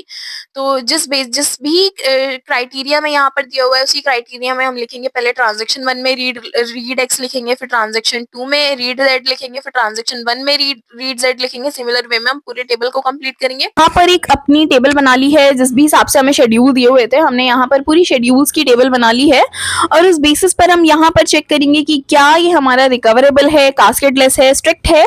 तो रिकवरेबल देखने के लिए हमें क्या चीज देखनी है? हमें पहली चीज ये देखनी है कि हमारा राइट ऑपरेशन, पहले हमारा जो राइट ऑपरेशन परफॉर्म हुआ वो हमारा T1 में हुआ. लास्ट जो राइट ऑपरेशन था, सबसे पहला जो हमारा राइट ऑपरेशन है वो T1 में परफॉर्म हुआ, ठीक है. उसके बाद हमारा जो राइट ऑपरेशन था वो T3 में परफॉर्म हुआ. उससे पहले तो सब में रीड ही हो रहा है, ठीक है. तो सबसे पहले किस में परफॉर्म हुआ? T1 में. उसके बाद राइट ऑपरेशन किस में परफॉर्म हुआ? T3 में, ठीक है. उसके बाद राइट ऑपरेशन किस में परफॉर्म हुआ? हमारा T2 में परफॉर्म हुआ, ठीक है. अब हमें क्या करना है? रिकवरेबल देखने के लिए पहले तो हम ये देखेंगे कि राइट ऑपरेशन किस सीक्वेंस में परफॉर्म हो रहा है. मतलब सबसे पहले कौन सी ट्रांजेक्शन में परफॉर्म हुआ, उसके बाद कौन सी ट्रांजेक्शन में परफॉर्म हुआ, उसके बाद कौन सी ट्रांजेक्शन में परफॉर्म हुआ. उसके बाद हमें चेक करना है उसके बाद हमें चेक करना है क्या इसी सिमिलर वे में जो हमारी ट्रांजेक्शन्स हैं, इसी सिमिलर वे में हमारी कमिट भी हो रही हैं. जी हाँ, बिल्कुल वो चीज देखेंगे. तो हमने देखा कि भाई हमारी ट्रांजेक्शन 1 जो है वो सबसे पहले कमिट हुई, ठीक है. फिर हमारी ट्रांजेक्शन 3 कमिट हुई, ठीक है. फिर हमारी ट्रांजेक्शन 2 कमिट हुई, ठीक है. तो इसका मतलब जिस ऑर्डर से यहाँ पर राइट ऑपरेशन हुए थे उस ऑर्डर से हमारा कमिट हुआ, तो इसका मतलब ये रिकवरेबल है. यहाँ पर राइट के बाद कमिट हुआ है, मतलब कोई भी अनकमिटेड डेटा हमारा उसके बाद राइट नहीं हुआ है, तो इसका मतलब हम इसे रिकवर कर सकते हैं. सो दिस इज रिकवरेबल. अब कास्केड लिस्ट चेक करने के लिए हम देखेंगे रीड ओनली कमिटेड. तो कास्केड लिस्ट चेक करने के लिए हम क्या देखते हैं? यहाँ पर ये जो कंडीशंस है हमारी, ये पहली कंडीशन रीड हुई, तो रीड में तो हमें कोई दिक्कत आ नहीं रही है. तो रीड तो हम भाई कर ही सकते हैं, किसी भी वे में हम रीड कर सकते हैं. यहाँ पर एक्स रीड हुआ, फिर जेड रीड हुआ, फिर से एक्स रीड हो गया. अब रीड ही तो कर रहे हैं हम, कुछ चीज चेंज थोड़ी कर रहे हैं. तो रीड तो हम कर ही सकते हैं. उसके बाद वाई रीड करा, तो हमने यहाँ देखा भाई वाई लिखा, एक्स में हमने कुछ चीज राइट करी, मतलब एक्स हमारा बेसिकली अपडेट हो गया. यहाँ पर अगर एक्स अपडेट हो गया तो उसके तुरंत बाद हमने कमिट कर दिया. अब कमिट कर दिया तो यहाँ पर मतलब कोई प्रॉब्लम नहीं आई. उसके बाद हमने क्या करा? वाइट में राइट ऑपरेशन परफॉर्म करा. वाई में राइट ऑपरेशन परफॉर्म करने के बाद हमने तुरंत कमिट कर लिया, तो यहाँ पर भी हमारे पास कोई प्रॉब्लम नहीं आई. उसके बाद क्या हुआ? हमने वाई को रीड करा. अब वाई तो कमिट हो चुका है, कमिट होने के बाद तो हम उसे रीड कर सकते हैं, लेकिन अनकमिटेड डेटा होता है और अगर उसे रीड कर लेते तो यहाँ पर डर्टी रीड वाली प्रॉब्लम आ जाती. तो बेसिकली अब ये क्या हो गया? हमारी एक नई ट्रांजेक्शन बन गई है. तो वाई हमारा यहाँ पर कमिट हो गया, तो यहाँ पर रीड हुआ वाई, उसके बाद हमने राइट कर दिया, ठीक है, कोई प्रॉब्लम नहीं है. उसके बाद क्या हुआ? हमने फिर से राइट करा, लेकिन यहाँ पर जो राइट हो रहा है वो हमारा जेड हो रहा है, मतलब जेड लिखा जा रहा है, यहाँ पर कुछ और नहीं लिखा जा रहा, मतलब ओवर राइट वाली प्रॉब्लम ही नहीं है. और यहाँ पर लास्ट में हमारा जो है वो कमिट हो गया, तो इसका मतलब क्या है? ये कास्केडलेस भी है. कास्केडलेस है तो यहाँ पर मतलब हमारी कोई भी प्रॉब्लम नहीं आ रही. रीड ओनली कमिटेड डेटा, मतलब कमिटेड डेटा ही हमारा रीड हो रहा है, अनकमिटेड डेटा कोई रीड नहीं हो रहा. कास्केडलेस का मतलब क्या होता है? कोई अनकमिटेड डेटा रीड ना हो. तो यहाँ पर क्या हुआ? एक्स अगर कमिट हुआ था तो बाद में एक्स हम अगर रीड करना चाहें तो उसे कर सकते हैं, लेकिन यहाँ पर हमने वाई कमिट कर लिया था. वाई के बाद हमने कमिटेड डेटा ही रीड करा, कुछ अनकमिटेड डेटा हमने रीड नहीं करा, ठीक है. नेक्स्ट हम देखते हैं स्ट्रिक्ट. अभी हमने देख लिया कि ये रिकवरेबल भी है, कास्केडलेस भी है. कास्केडलेस का मतलब कि हम सिर्फ कमिटेड डेटा को पढ़ेंगे. अब स्ट्रिक्ट हम देखेंगे read write other can't read write before committed. तो मतलब कोई और जो ऑपरेशंस, जो ट्रांजेक्शंस हैं वो रीड या फिर राइट नहीं कर सकते कमिट होने से पहले. तो हम देखेंगे क्या कि ये कंडीशन हमारी स्ट्रिक्ट कास्केडलेस है या फिर नहीं है. के लिए हम देखेंगे सारी जितनी भी हमारी राइट ऑपरेशंस थी, तो हमने देखा भाई यहाँ पर राइट हुआ, ठीक है। अब राइट के बाद क्या यहाँ पर कुछ रीड राइट हो रहा है? नहीं, बिल्कुल नहीं हो रहा। उसके बाद हम गए, उसके बाद हमारा लिखा गया ट्रांजेक्शन 3 में Y3। तो Y3 हमने देखा, लिखने के बाद तुरंत कमिटेड हो गया। कमिट होने के बाद क्या कुछ यहाँ पर रीड राइट हुआ? नहीं, बिल्कुल कुछ रीड राइट नहीं हुआ। उसके बाद आती है हमारी ट्रांजेक्शन 2। ट्रांजेक्शन 2 में रीड हुआ, रीड होने के बाद राइट हुआ, लेकिन उसके बाद अगर कुछ राइट ऑपरेशन हो रहे हैं तो वो अलग ही, मतलब इस ट्रांजेक्शन के अंदर हो रहे हैं, लेकिन अलग अकाउंट के अंदर अंडर वो चीजें हो रही हैं। यहाँ पर हमारा कमिट कर दिया गया, तो मतलब ये हमारा स्ट्रिक्ट भी है। तो इसका मतलब क्या हुआ, ये हमारा रिकवरेबल भी है, कास्केडलेस भी है और स्ट्रिक्ट भी है। सो दिस इज, इस टाइप के न्यूमेरिकल्स आपके इस टॉपिक में पूछे जाते हैं। बाकी 2 और क्वेश्चंस हैं, नोट्स में उनके सॉल्यूशंस मिल जाएंगे, उन्हें आपको प्रैक्टिस करना है। मैं क्वेश्चंस आपको दिखा देती हूँ कि कौन कौन से क्वेश्चंस आपको करने हैं। ये वाला क्वेश्चन मैंने आपको सॉल्व करा दिया है। आपको ये दोनों के दोनों क्वेश्चंस को प्रैक्टिस करना है। अगर कुछ डाउट आता है तो प्लीज कमेंट में बताइए। कुछ डाउट आएगा तो मैं अलग से उसकी वीडियो लेकर आऊंगी। तो नॉन रिकवरेबल शेड्यूल्स क्या होते हैं हमारे, जो कि रिकवर नहीं हो सकते हैं। हमारी एक बार सिस्टम फेल हो गया तो वो रिकवर हो ही नहीं सकते हैं। फॉर एग्जाम्पल हमारे पास डेटाबेस था ए, हमारे पास था 6500, हमने लिखा उसमें ट्रांजेक्शन अब हमारी हो गई है 6000 रुपए, मतलब 5000 हमने निकाल लिया यहाँ पर। उसके बाद हमने रीड करा तो यहाँ पर हमारी हो गई है 6000, और उसके बाद हमने उसमें 1000 रुपए ऐड कर दिए तो हमारी ट्रांजेक्शन हो गई है 7000। यहाँ पर हो गया हमारा कमिट, लेकिन ये तो हमने कर दिया कमिट, लेकिन ये वाली ट्रांजेक्शन हमारी हो गई है फेल। तो यहाँ पर ये कर लेगा, डेटाबेस की इनकंसिस्टेंसी हो जाएगी। यहाँ पर हमारी जो ट्रांजेक्शन है वो बिल्कुल अनरिलायबल हो जाएगी, इसे हम रिकवर कर ही नहीं सकते हैं।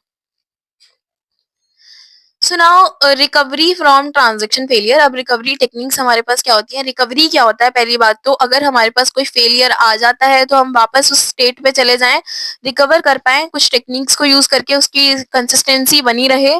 ट्रांजेक्शन फेलियर क्या होता है कि हमने कोई ट्रांजेक्शन करी और वो ट्रांजेक्शन कंप्लीट हो ही नहीं पाई, कुछ एरर्स की वजह से, लॉजिकल एरर हो सकती है, डेडलॉक आ गया, या फिर सिस्टम हमारा क्रैश हो गया। So what are the objectives of recovery from transaction failure. Objectives क्या है ट्रांजेक्शन फेलियर रिकवरी के। Mechanism must ensure ACID properties होनी चाहिए। ठीक है, एसिड प्रॉपर्टीज आपको यहाँ पर डिफाइन करके आ जानी है। एसिड प्रॉपर्टीज हमने पीछे बहुत अच्छे से एक्सप्लेनेशन करा है, इसका बहुत अच्छे से एक्सप्लेनेशन देखा है। So now what are the types of failure. अब कौन कौन से टाइप्स ऑफ फेलियर होते हैं। पहला हमारे पास आता है ट्रांजेक्शन फेलियर। ट्रांजेक्शन फेलियर कब अकर होता है, it occurs when the transaction can not complete reach a consistent state. तो जब हमारी ट्रांजेक्शन कंप्लीट नहीं हो पाती है या फिर एक कंसिस्टेंट स्टेट पे नहीं पहुंच पाती है, तो इसके रीजंस क्या क्या हो सकते हैं हमारे पास। पहला रीजन है लॉजिकल एरर, मतलब लॉजिक ही गलत है। हमने कोड जो है उसमें कुछ लॉजिक की मिस्टेक कर दिया, अब हमारे कोड में ही कुछ गड़बड़ है, एरर आ गया है हमारे कोड में। तो अगर एक रियल लाइफ एग्जांपल हम ले, तो हम पैसे निकाल रहे हैं एक अकाउंट से जिसमें पैसे ही नहीं है, उसका अकाउंट ही जीरो है और हमें वहां से डेबिट करनी है money. So next is your syntax error. Syntax error में क्या है हमारा, हमने सिंटेक्स में कोई प्रॉब्लम कर दी है। So it occurs when the database itself terminates an active transaction because of database system is not able to execute it. Example, the system aborts an active transaction in case of deadlock. तो मतलब system ने एक transaction abort कर दिया, deadlock के case आ गया है हमारे पास। यहाँ पर सिंटेक्स एरर हो गया, सिंटेक्स में प्रॉब्लम थी, डेडलॉक अकर हो गया, तो सिस्टम ने ऑटोमेटिकली उस प्रॉब्लम को अबॉर्ट कर दिया, उस ट्रांजेक्शन को अबॉर्ट कर दिया, ट्रांजेक्शन हमारी हो ही नहीं पा रही है। Next is your system crash. अब सिस्टम क्रैश हो गया मतलब पावर हमारी चली गई है या फिर हमारा कुछ हार्डवेयर या सॉफ्टवेयर में कुछ प्रॉब्लम आ गई है। एग्जांपल, हमारा ऑपरेटिंग सिस्टम में कुछ एरर है, और ऑपरेटिंग सिस्टम में एरर है मतलब सिस्टम जो हमारा क्रैश हुआ है उसके क्या क्या कॉजेज हो सकते हैं, या तो पावर चली गई है, या फिर हार्डवेयर फेल हो गया, या फिर हमारा सॉफ्टवेयर फेल हो गया।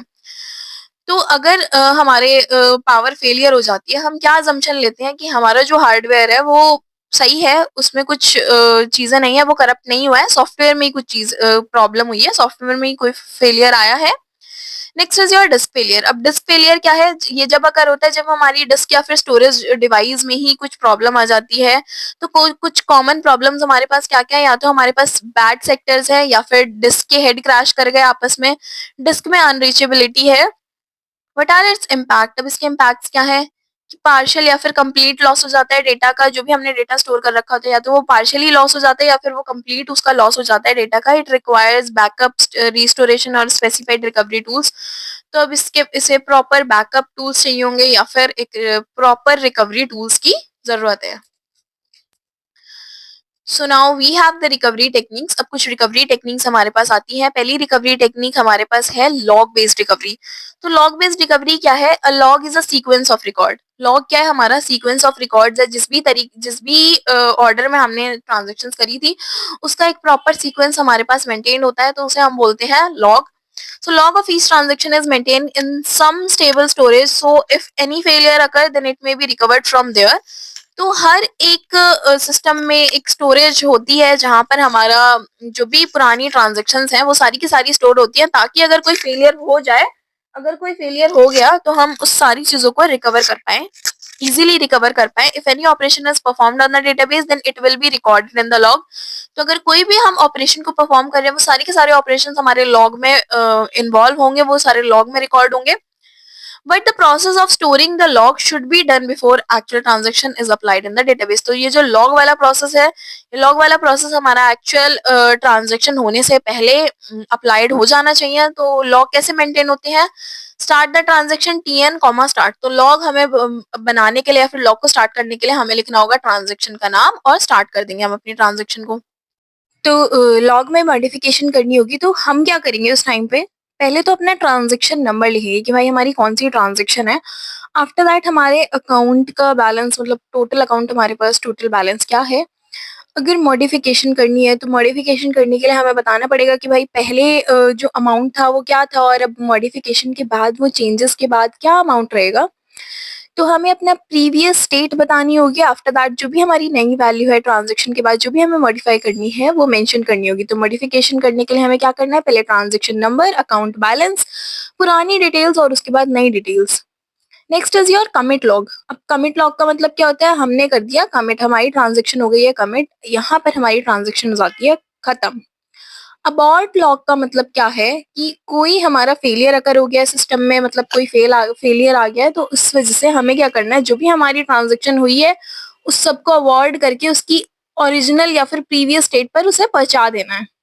तो यहाँ पर क्या था? हमने करी एक ट्रांजेक्शन स्टार्ट, हमने दिया कि भाई पहले 20 था बाद में 70 हो गया, तो यहाँ पर हमने एक राइट ऑपरेशन लगाया जिसमें हमने 50 ऐड कर दिया। तो मतलब 20 में अगर 50 ऐड करेंगे तो 70 हो जाएगा।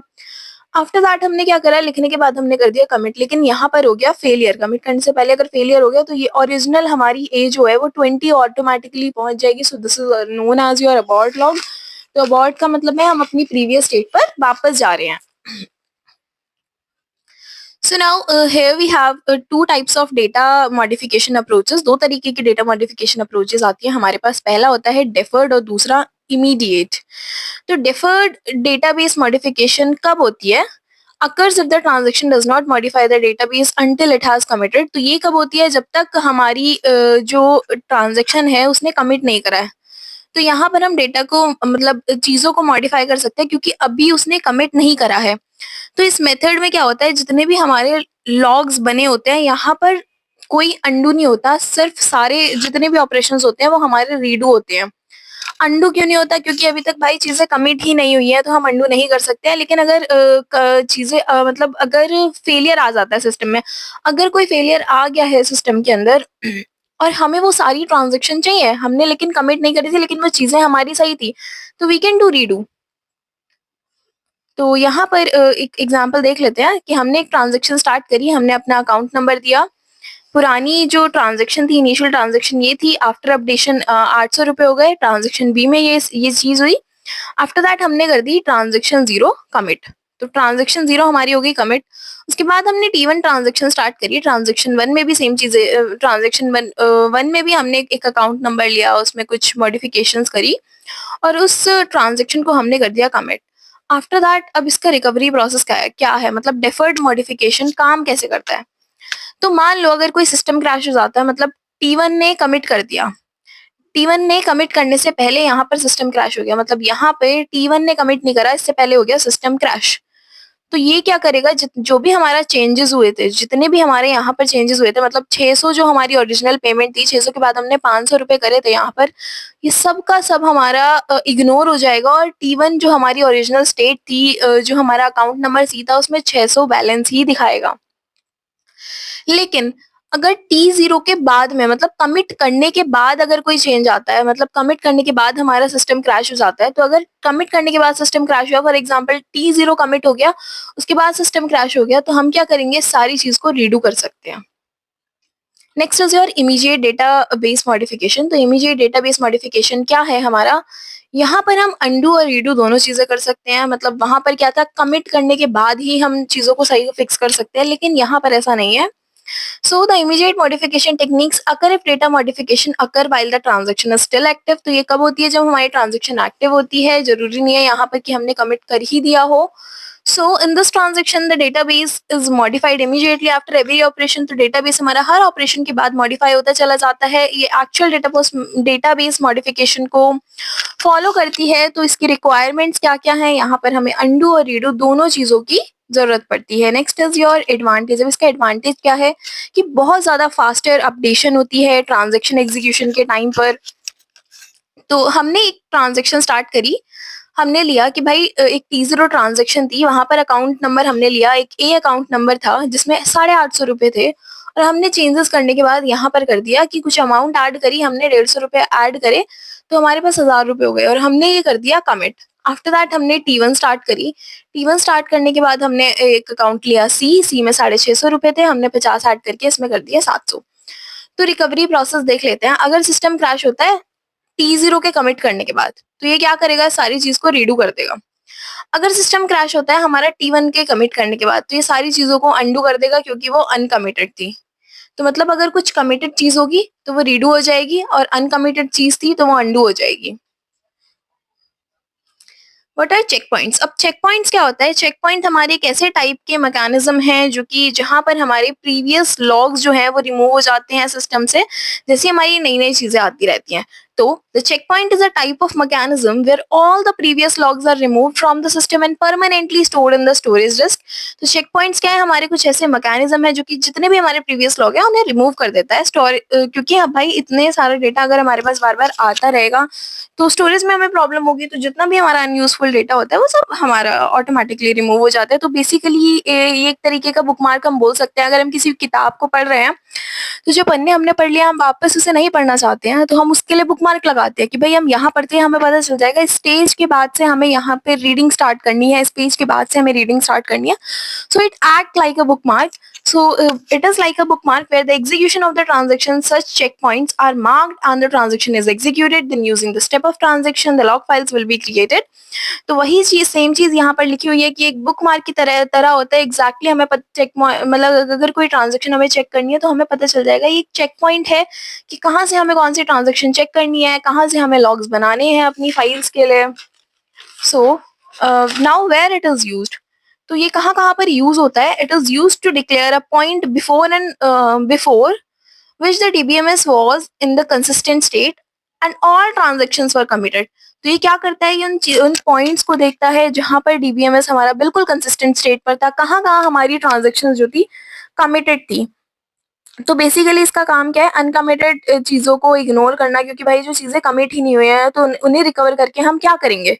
तो चेक पॉइंट का अगर चेक पॉइंट्स आए तो you can make a diagram like this. भाई एक बुक मार्क है, ट्रांजेक्शन 1 हमारी यहाँ से स्टार्ट हुई, यहाँ पर कमिट हो गई, ट्रांजेक्शन 2 यहाँ से स्टार्ट हुई। तो सिमिलर में we can make a diagram.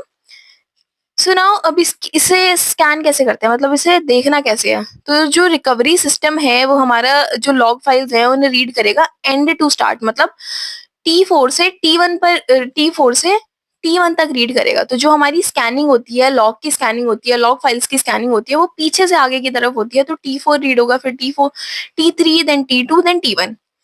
तो चेक पॉइंट्स के अंदर हमारी जो रिकवरी प्रोसेस है उसके अंदर हमारा आता है रीडू लिस्ट। तो रीडू लिस्ट का मतलब क्या है, the transaction is put into redo state if the recovery system sees a log with TN start and TN commit, transaction are then redone before saving their logs. तो मतलब ये क्या है, अगर कोई भी डेटा हमारा कमिट हो जाएगा, कमिट होने के बाद हम उन चीजों को रीडू कर सकते हैं।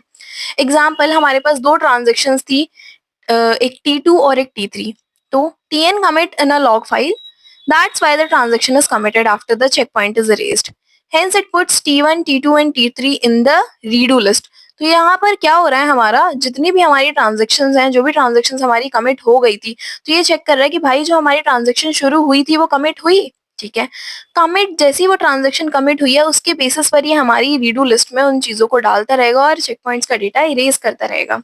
Next is your undo list. Undo list क्या करेगी हमारी, अनडू लिस्ट का काम अगर रीडू लिस्ट का काम यहाँ पर कमिटेड डेटा को चेक करना है तो अनडू लिस्ट का काम यहाँ पर अनकमिटेड डेटा को चेक करना है। तो ये क्या करेगा, जितना भी हमारा अनकमिटेड डेटा है उस सबको अवॉइड कर देगा और उस बेसिस पर हमारी जितनी भी ट्रांजैक्शंस होंगी उन्हें एक ऑर्डर में डाल देगा।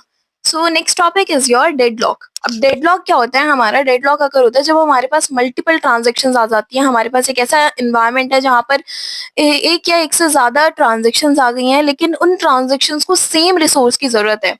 तो भाई बिल्कुल जैसे डेडलॉक आपने लास्ट टाइम पढ़ा था सेकंड ईयर में, सिमिलर वे में बिल्कुल सेम प्रोसेस है आपका। तो डेडलॉक क्या है, हमारे पास दो ट्रांजैक्शंस हैं, दो ट्रांजैक्शन, एक ट्रांजैक्शन हमारी स्टूडेंट है, दूसरी हमारी ग्रेड है। तो ट्रांजैक्शन 1 ने स्टूडेंट को होल्ड करके रखा है लेकिन उसे ग्रेड भी चाहिए तो उसने रिक्वेस्ट करी ग्रेड के लिए। ट्रांजैक्शन 2 ने ग्रेड को होल्ड करके रखा है लेकिन उसने रिक्वेस्ट करी उसे स्टूडेंट भी चाहिए, उसने स्टूडेंट के लिए रिक्वेस्ट भेजी। अब ट्रांजैक्शन 1 स्टूडेंट को लीव ही नहीं कर रहा है, ट्रांजैक्शन 2 ग्रेड को लीव नहीं कर रहा है। ये बोल रहा है कि भाई जब हमारी रिक्वायरमेंट पूरी होगी, हमें दोनों चीजों की जरूरत है, तभी हम दूसरी अपनी रिसोर्सेज को लीव करेंगे, वरना तो हम लीव नहीं करेंगे। तो यहाँ पर क्या हो रहा है, ना तो यही छोड़ने को तैयार है अपने रिसोर्स को, ना ही ये छोड़ने को तैयार है अपने रिसोर्स को। काम कब होगा, जब इन दोनों के जब किसी एक के पास दोनों रिसोर्स होंगे। तो या तो ये नहीं हो सकता है कि भाई एक म्यूचुअल अंडरस्टैंडिंग ये अपने आप में कर ले, बोल दे कि नहीं आप हमारे रिसोर्स को यूज कर लो, यूज करने के बाद हमें दे देना। लेकिन दोनों के दोनों यहाँ पर जिद में अड़े हुए हैं कि नहीं भाई हमें तो चाहिए ही चाहिए, और जो हमारे पास है हम उसे भी नहीं देंगे। तो इस स्टेट को हम बोलते हैं डेडलॉक। जब एक रिसोर्स एक ट्रांजेक्शन ने हेल्ड करके रखा है और दूसरे की परमिशन, दूसरे की रिक्वेस्ट वो मांग रहा है जो कि दूसरे ने होल्ड करके रखा है, और कोई भी उनमें से छोड़ने को तैयार है ही नहीं। So this is known as your deadlock. So deadlock occurs in a multi-transaction environment where two or more transactions wait indefinitely for each other to release the resources. तो वही चीज मैंने जो आपको समझाई कि मल्टीपल ट्रांजेक्शन्स होती हैं, हमारी मल्टीपल ट्रांजेक्शन्स होती हैं और वो ट्रांजेक्शन एक दूसरे के रिसोर्सेज को ऐसे पकड़ के बैठती हैं, इतना इंडेफिनेट टाइम के लिए रिलीज ही नहीं करती हैं उन रिसोर्सेज को। तो ऐसी सिचुएशन को हम डेडलॉक बोलते हैं। तो ये कब होती है, जब हमारी साइकिल्स बन जाती हैं, ट्रांजैक्शंस में हॉल्ट करने में प्रॉब्लम आती है। So it is said to be one of the feared compilation in DBMS. तो एक बहुत ही फियरफुल कंपाइलेशन है हमारा डीबीएमएस में, जहाँ पर कोई भी टास्क हमारा कभी फिनिश ही नहीं होता है। So now what are the characteristics of dead man, या फिर क्वेश्चन आ सकता है कॉफमैन की कंडीशंस बताइए। तो कॉफमैन की कंडीशंस क्या क्या होती हैं। पहली कंडीशन हमारी है म्यूचुअल एक्सकल्जन। म्यूचुअल एक्सकल्जन का मतलब क्या है कि जब one resource cannot be used by another then a transaction at a time। मतलब कि एक रिसोर्स अगर किसी एक ट्रांजेक्शन ने होल्ड कर रखा है तो वही होल्ड करके रखेगा, दूसरी ट्रांजेक्शन उसे नहीं ले सकती है। एक रिसोर्स एक ही ट्रांजेक्शन यूज करेगा। Next is your hold and wait. Hold and wait का मतलब क्या है, अगर किसी ट्रांजेक्शन के पास एक रिसोर्स है और दूसरी ट्रांजेक्शन को उसे चाहिए, दूसरी ट्रांजेक्शन को वो रिसोर्स चाहिए, तो दैट मस्ट उस ट्रांजेक्शन को वेट करना पड़ेगा, ना कि वो उससे जबरदस्ती छीन ले। Next is your no preemption. No preemption का मतलब क्या है कि रिसोर्स को हम फोर्सफुली छीन नहीं सकते हैं। अगर किसी एक पर्टिकुलर ट्रांजेक्शन ने वो चीज होल्ड करके रखी है तो दूसरी ट्रांजेक्शन उसे छीन नहीं सकती है, फोर्सफुली नहीं ले सकती है। Next is your circular wait. Circular wait का मतलब क्या है, सर्कल में जो हमारी चीजें हैं वो बार बार जो ट्रांजेक्शन्स हैं वो वेट कर रही हैं इस टाइप में, हमारी जो रिसोर्सेज हैं कि एक सर्कल बन पा रहा है। मतलब अगर उस सारी ट्रांजेक्शन को हम डायरेक्टेड ग्राफ में रिप्रेजेंट करें नोड्स और एजेस की बेसिस पर, तो हमें एक साइकिल दिखाई देगा जहां पर हमारा एक लूप क्रिएट हो रहा है। So it is a set of transaction exist when each is waiting for next to release the resources. मतलब ट्रांजेक्शन ए ने एक रिसोर्स हेल्ड कर रखा है जो बी के पास है, बी ने हेल्ड कर रखा है जो सी के पास है, सी ने हेल्ड कर रखा है जो ए के पास है, लेकिन आपस में इन सबको एक दूसरे के रिसोर्सेज चाहिए। So this is known as your circular wait. Next is your deadlock handling. Deadlock handling का मतलब डेडलॉक हैंडल कैसे करेंगे। अब हमने देख लिया डेडलॉक क्या होता है, डेडलॉक की कंडीशंस देख ली हमने, कॉफमैन कंडीशंस। तो अब डेडलॉक को हैंडल कैसे करना है। डेडलॉक को हैंडल करने के लिए पहले हमें ढूंढना पड़ेगा कि डेडलॉक है भी या फिर नहीं। तो डेडलॉक को ढूंढेंगे कैसे हम। डेडलॉक को ढूंढने का बहुत सिंपल सा तरीका है, उसमें देख लो कि साइकिल आ रही है या नहीं आ रही है। तो अब यहाँ तो वही चीज़ लिखी हुई है कि भाई अगर कोई ट्रांज़ैक्शन इनडेफिनिट टाइम के लिए वेट कर रही है तो उसका मतलब वहाँ पर डेडलॉक है, डेडलॉक इन्वॉल्व है, वहाँ पर चांसेस है पूरे-पूरे। तो the log manager maintain a wait for the graph. तो यहाँ पर हम जो डेडलॉक डिटेक्शन है वो हम करते हैं वेट फॉर ग्राफ से। मतलब एक हमारी जो ट्रांजैक्शंस हैं उनका बनाते हैं हम ग्राफ। वहां से हमें पता चलता है कि भाई इस ट्रांजैक्शन में डेडलॉक है या फिर नहीं है। तो वेट फॉर ग्राफ कैसे बनता है मैं आपको बता देती हूँ। हमारे पास जितनी भी ट्रांजैक्शंस होंगी उन सारी ट्रांजैक्शंस को हम नोट्स बना देंगे। आफ्टर दैट जिस ट्रांजैक्शन का जो भी रिसोर्सेज की नीड है, जिस बेसिस पर हमें डेटा दिया हुआ है, उस बेसिस पर हम अपनी एजेस को ड्रॉ करेंगे। अपनी एजेस को ड्रॉ करने के बाद हम देखेंगे कि उस ग्राफ में जो भी हमारा ग्राफ रिजल्टेंट ग्राफ बना है after making the nodes and the edges, nodes और एजेस बनाने के बाद जो भी हमारा ग्राफ बना है, क्या उसमें डेडलॉक एग्जिस्ट कर रहा है? जी हाँ, अगर करेगा तो मतलब अगर उसमें साइकिल एग्जिस्ट कर रहा है, अगर उसमें साइकिल एग्जिस्ट कर रहा है तो पक्का-पक्का उसमें डेडलॉक के बहुत-बहुत चांसेस हैं, मतलब बहुत ही हायर चांसेस हैं डेडलॉक आने के। तो अगर साइकिल है तो डेडलॉक एग्जिस्ट करता है। तो यहाँ पर एक्शंस क्या-क्या हो सकते हैं? या तो हम एक से ज़्यादा या फिर एक या एक से ज़्यादा ट्रांज़ैक्शंस को अबॉर्ट कर दें या फिर हम रोल बैक कर दें। मतलब जो हमने एक्शन एक परफॉर्म करा है, मतलब एक ट्रांजैक्शन हमने कुछ परफॉर्म करी होगी, कुछ रीड राइट ऑपरेशन हमने परफॉर्म करा होगा जिस वजह से हमारा कुछ और रिसोर्स आया और उस रिसोर्स के आने के चक्कर में हमारी जो है डेडलॉक कंडीशन अकर हो गई है। तो हम क्या करेंगे, रोल बैक करेंगे, अपनी प्रीवियस स्टेट पर पहुंच जाएंगे। प्रीवियस स्टेट से पहुंचने के बाद क्या पता हमारा डेडलॉक जो है वो अवॉइड हो जाए। So these are the actions जिससे हम अपना डेडलॉक को अवॉइड कर सकते हैं डिटेक्ट करने के बाद। सो next is your deadlock avoidance. अब डेडलॉक को अवॉइड कैसे करना है? तो डेडलॉक को अवॉइड करने के लिए हमारे पास कुछ टेक्निक्स हैं। So deadlock avoidance algorithm dynamically examines the resource allocation state to ensure that can never be a circular condition. तो मतलब अभी हमने यहाँ पर डेडलॉक डिटेक्शन पढ़ा और डेडलॉक डिटेक्शन को पढ़ने के बाद हमें एक चीज बिल्कुल साफ-साफ पता चल गई कि भाई साइकिल आएगा तो डेडलॉक तो 100% है ही है। मतलब 100% भी नहीं बोल रहे, तो 98% डेडलॉक के चांसेस हैं अगर साइकिल है। तो पहली चीज तो हमें वही देखनी है, डेडलॉक को अवॉइड करने के लिए हमें साइकिल आने ही नहीं देना। अब साइकिल ना आने देने को हम बोलते हैं सेफ स्टेट। सेफ स्टेट का मतलब क्या है कि हमारी जो ट्रांजैक्शन है उसमें हमारा कुछ साइकिल ना बने, हमें उस चीज का ध्यान रखना है। हमारा जो ट्रांजैक्शन है एक ऐसी स्टेट में ना फंसे जहां पर साइकिल बन रही है। So when a transaction TI, the resource request by TI can be fulfilled by currently available resources, then the system is in safe state। मतलब अगर किसी ट्रांजैक्शन को कोई रिसोर्स चाहिए और उसे वो रिसोर्स टाइमली मिल गया तो इसका मतलब हमारा जो सिस्टम है वो सेफ स्टेट पर है। कोई साइकिल नहीं बनी है, उसे कोई ऐसा रिसोर्स नहीं चाहिए जो दूसरे ट्रांजैक्शन ने होल्ड करके रखा है और वो लीव नहीं कर रहा है। अगर सेफ स्टेट नहीं बनती है, अगर सेफ स्टेट बनती है तो मतलब हमारे पास जो ट्रांजैक्शन है वो बिल्कुल सेफ है, उसमें कोई डेडलॉक की चांसेस नहीं है। लेकिन अगर वो अनसेफ है, मतलब सेफ स्टेट नहीं बन रही है, तो वहां पर पॉसिबिलिटीज आती हैं हमारी डेडलॉक की। So now how to avoid, अब इसे अवॉइड कैसे करना है? तो पहली चीज तो हमें ध्यान रखनी है कि भाई हम जाए ही ऐसी अनसेफ स्टेट पर ही ना जाए, हम सेफ स्टेट मेंटेन करके रखें। बट स्टिल अगर अनसेफ स्टेट हमारी बन जाती है तो हमारे पास दो टेक्निक्स होती हैं। अगर सिंगल इंस्टांस है तो हम यूज करते हैं रिसोर्स एलोकेशन ग्राफ का, लेकिन अगर मल्टीपल इंस्टांसेस हैं तो हम यूज करते हैं बैंकर्स एल्गोरिथम का। So these are the techniques for your deadlock avoidance. Next is your deadlock prevention. अब डेडलॉक हमने डिटेक्ट कर लिया, डेडलॉक को अवॉइड करेंगे। अगर डेडलॉक हम आया तो हम देखेंगे कि भाई डेडलॉक है या नहीं है। ठीक है, अपने एंड से हम डेडलॉक को अवॉइड करने की कोशिश करेंगे और डेडलॉक को प्रिवेंट करने की कोशिश करेंगे। तो डेडलॉक को प्रिवेंट कैसे करेंगे हम? पहला पॉइंट हमने हॉफमैन कंडीशंस पढ़ी थी 4, बिल्कुल वही सेम चीजें हैं यहाँ पर। म्यूचुअल कंडीशन मतलब अगर कोई ऐसा रिसोर्स है जो कि नॉन शेयरेबल है तो वो हमारा रिसोर्स हमारी ट्रांजैक्शन में होना चाहिए। अगर रिसोर्स वो शेयरेबल है तो वहां पर डेडलॉक के चांसेस होंगे। शेयरेबल रिसोर्सेज है तो भाई एक ट्रांजैक्शन को चाहिए तो दूसरी ट्रांजैक्शन को भी वो चाहिए होगा, वहां पर फिर से एक डेडलॉक के चांसेस होंगे। तो the condition must hold for non shareable resources. तो ये कंडीशन हमारी नॉन शेयरेबल रिसोर्सेज के लिए होनी चाहिए। Next is your hold and wait. Hold and wait का मतलब क्या है? अगर एक ट्रांजैक्शन ने किसी रिसोर्स को होल्ड कर रखा है तो दूसरे ट्रांजैक्शन को वेट करना पड़ेगा। So whenever a process request a resource it does not hold any other resources.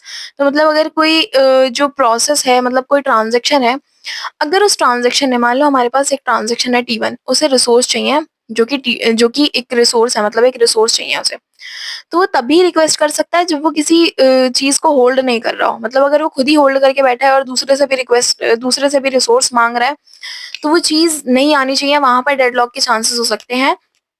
requires a process to request and allocate all its resources before it begins execution। तो मतलब यहाँ पर इसे पहले से पता होना चाहिए कि इसे कौन कौन सी चीजें चाहिए, कौन कौन से यहाँ पर इसे रिसोर्सेज की नीड है इस ट्रांजेक्शन को। No preemption if a process holding some resources request another resources that cannot be immediately allocated to it, then all resources currently being held are released। तो मतलब अगर किसी ट्रांजेक्शन के पास ऐसा रिसोर्स है जो कि शेयरेबल है, जो कि दूसरे रिसोर्स के पास भी जा सकता है, लेकिन वो इमीडिएटली उसे नहीं मिल रहा है, तो यहाँ पर उस वो होल्ड करके नहीं रखेगा, उसे इमीडिएटली छोड़ देगा। Next is your circular wait. Circular wait क्या है? मतलब वही सर्कल नहीं बनना चाहिए। हमारी जो भी रिसोर्सेज हैं, जितनी भी हमारी ट्रांजेक्शन है, वो जितने भी रिसोर्सेज को डिमांड कर रही हैं, तो उसमें कोई भी हमारा सर्कल नहीं बनना चाहिए। तो यहाँ पर इसे प्रिवेंट करने के लिए हमारे पास दो कॉमन टेक्निक्स आती हैं। पहली टेक्निक हमारी होती है वेट डाई स्कीमा। अब वेट डाई स्कीमा में क्या है, अगर हमारे पास कोई पुरानी ट्रांजेक्शन है, मतलब जो पहले आई हुई है, अगर उसने किसी रिसोर्स के लिए रिक्वेस्ट करी जो कि यंगर ट्रांजेक्शन ने हेल्ड कर रखी है, तो उसे वेट करना पड़ेगा। मतलब वेट डायग्राफ में क्या होता है, अगर कोई हमारे पास बहुत पुरानी ट्रांजेक्शन है, बहुत बुड्ढी ट्रांजेक्शन है, मतलब पहले से ये ट्रांजेक्शन ने रिक्वेस्ट कर रखी है और अभी यंगर ट्रांजेक्शन के पास वो रिसोर्सेज है, तो इसे वेट करना पड़ेगा। लेकिन अगर यंगर ट्रांजेक्शन रिक्वेस्ट कर रहा है, मतलब अगर ओल्डर रिक्वेस्ट कर रहा है, यंगर के पास है, तो उसे वेट करना पड़ेगा। लेकिन अगर यंगर रिक्वेस्ट कर रहा है रिसोर्सेज के लिए और वो ओल्डर के पास है, तो यंगर तुरंत हमारा अबॉर्ड हो जाएगा, हाई प्रायोरिटी हमारी दी जाएगी ओल्डर को।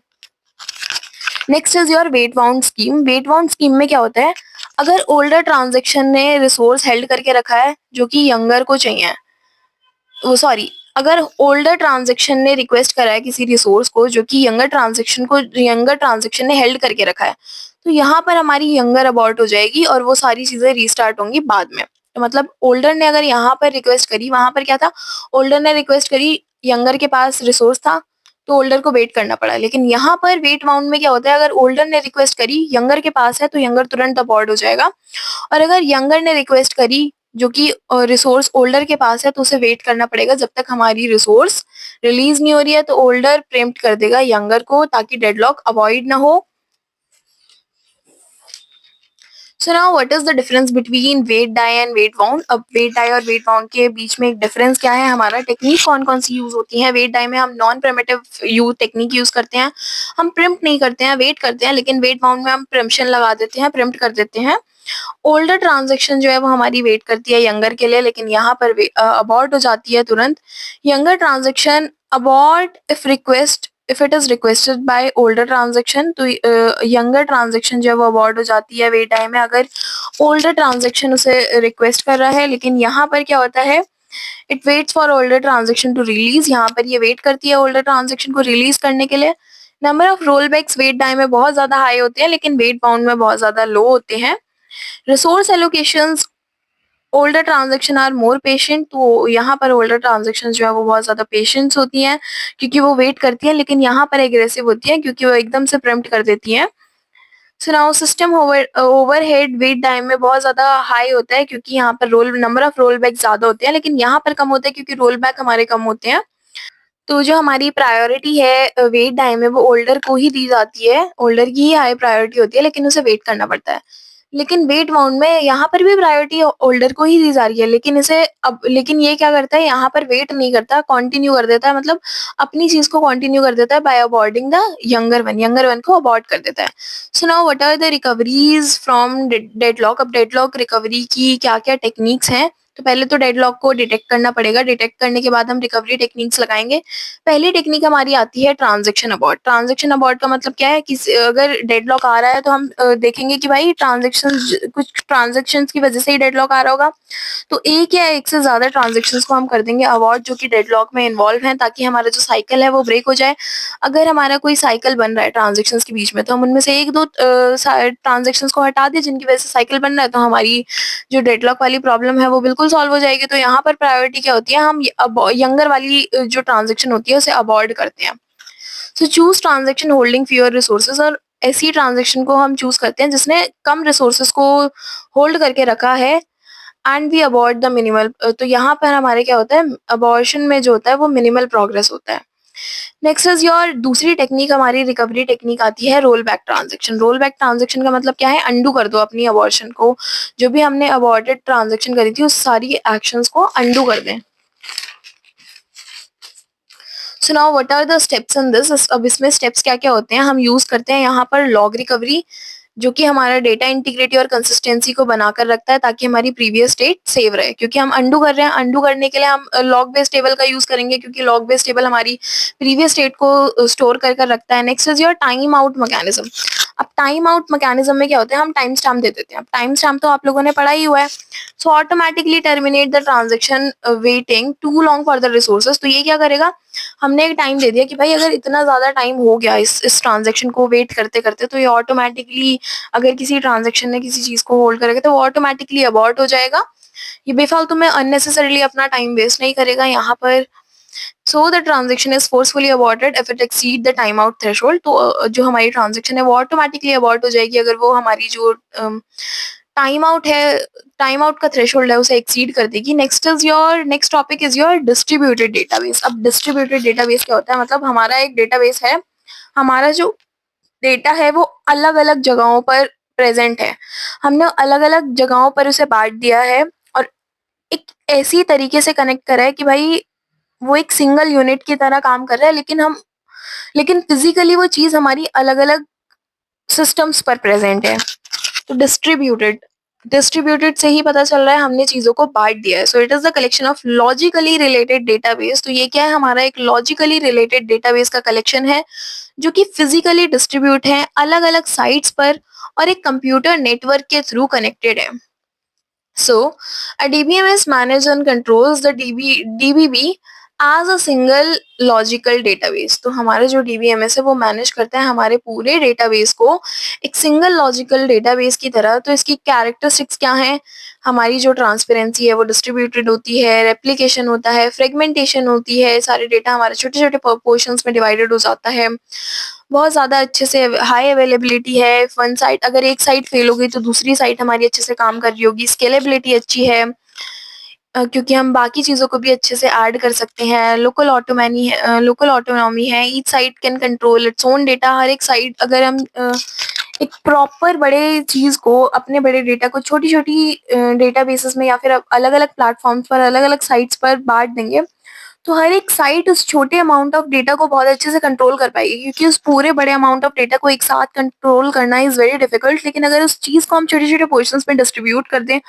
और उसे उसके ऊपर एक रिस्पॉन्सिबिलिटी डाल दें, किसी को रिस्पॉन्सिबल कर दें उससे संभालने के लिए, so that will be very easy to manage.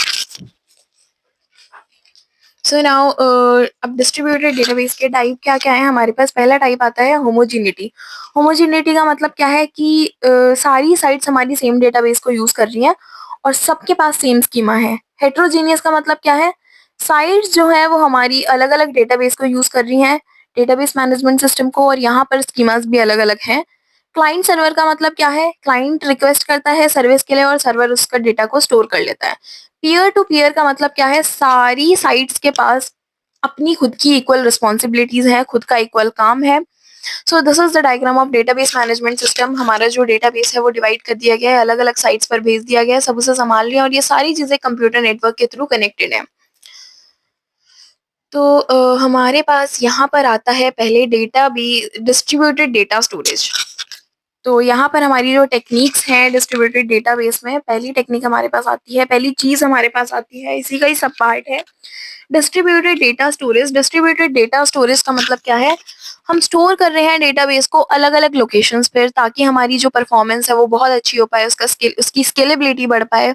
अगर कोई फॉल्ट आ जाए तो वो बहुत इजीली टॉलरेट हो जाए, हमें इजीली पता चले कि भाई कौन सी साइट पर हमारी फॉल्ट आई है। अगर इतना बड़ा हमारे पास नेटवर्क है और उस नेटवर्क को हम इतनी सारी साइट्स पर डिस्ट्रीब्यूट कर रहे हैं, उस पूरे डेटा को अलग अलग साइट्स पर हमने डाल दिया, यहाँ पर अगर हमारी फॉल्ट आई है, अगर हमारी किसी साइट पर फॉल्ट आई है, फॉर एग्जाम्पल यहाँ पर हमारी फॉल्ट आई है, तो हम इजीली डिटेक्ट कर पाएंगे। लेकिन अगर ये सारी चीजें कंबाइंड होती तो it will be very difficult to see कि भाई कहाँ पर हमारी फॉल्ट आई है।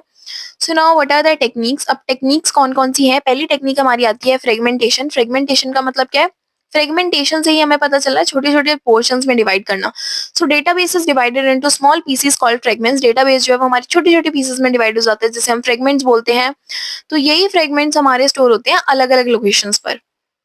तो फ्रेगमेंटेशंस में हम तीन तरह की फ्रेगमेंटेशंस हो सकती हैं। या तो हम डिवाइड कर रहे हैं टेबल को रोज के थ्रू, मतलब रोज वाइज डिवाइड कर रहे हैं, या तो हम डिवाइड कर रहे हैं कॉलम वाइज, मतलब हमारी जो टेबल है उसका फ्रेगमेंटेशन या तो हम रो वाइज कर रहे हैं या फिर हम कॉलम वाइज कर रहे हैं, या फिर हम इन दोनों को कॉम्बिनेशन कर रहे हैं, मतलब कुछ रोज ले रहे हैं, कुछ कॉलम्स ले रहे हैं।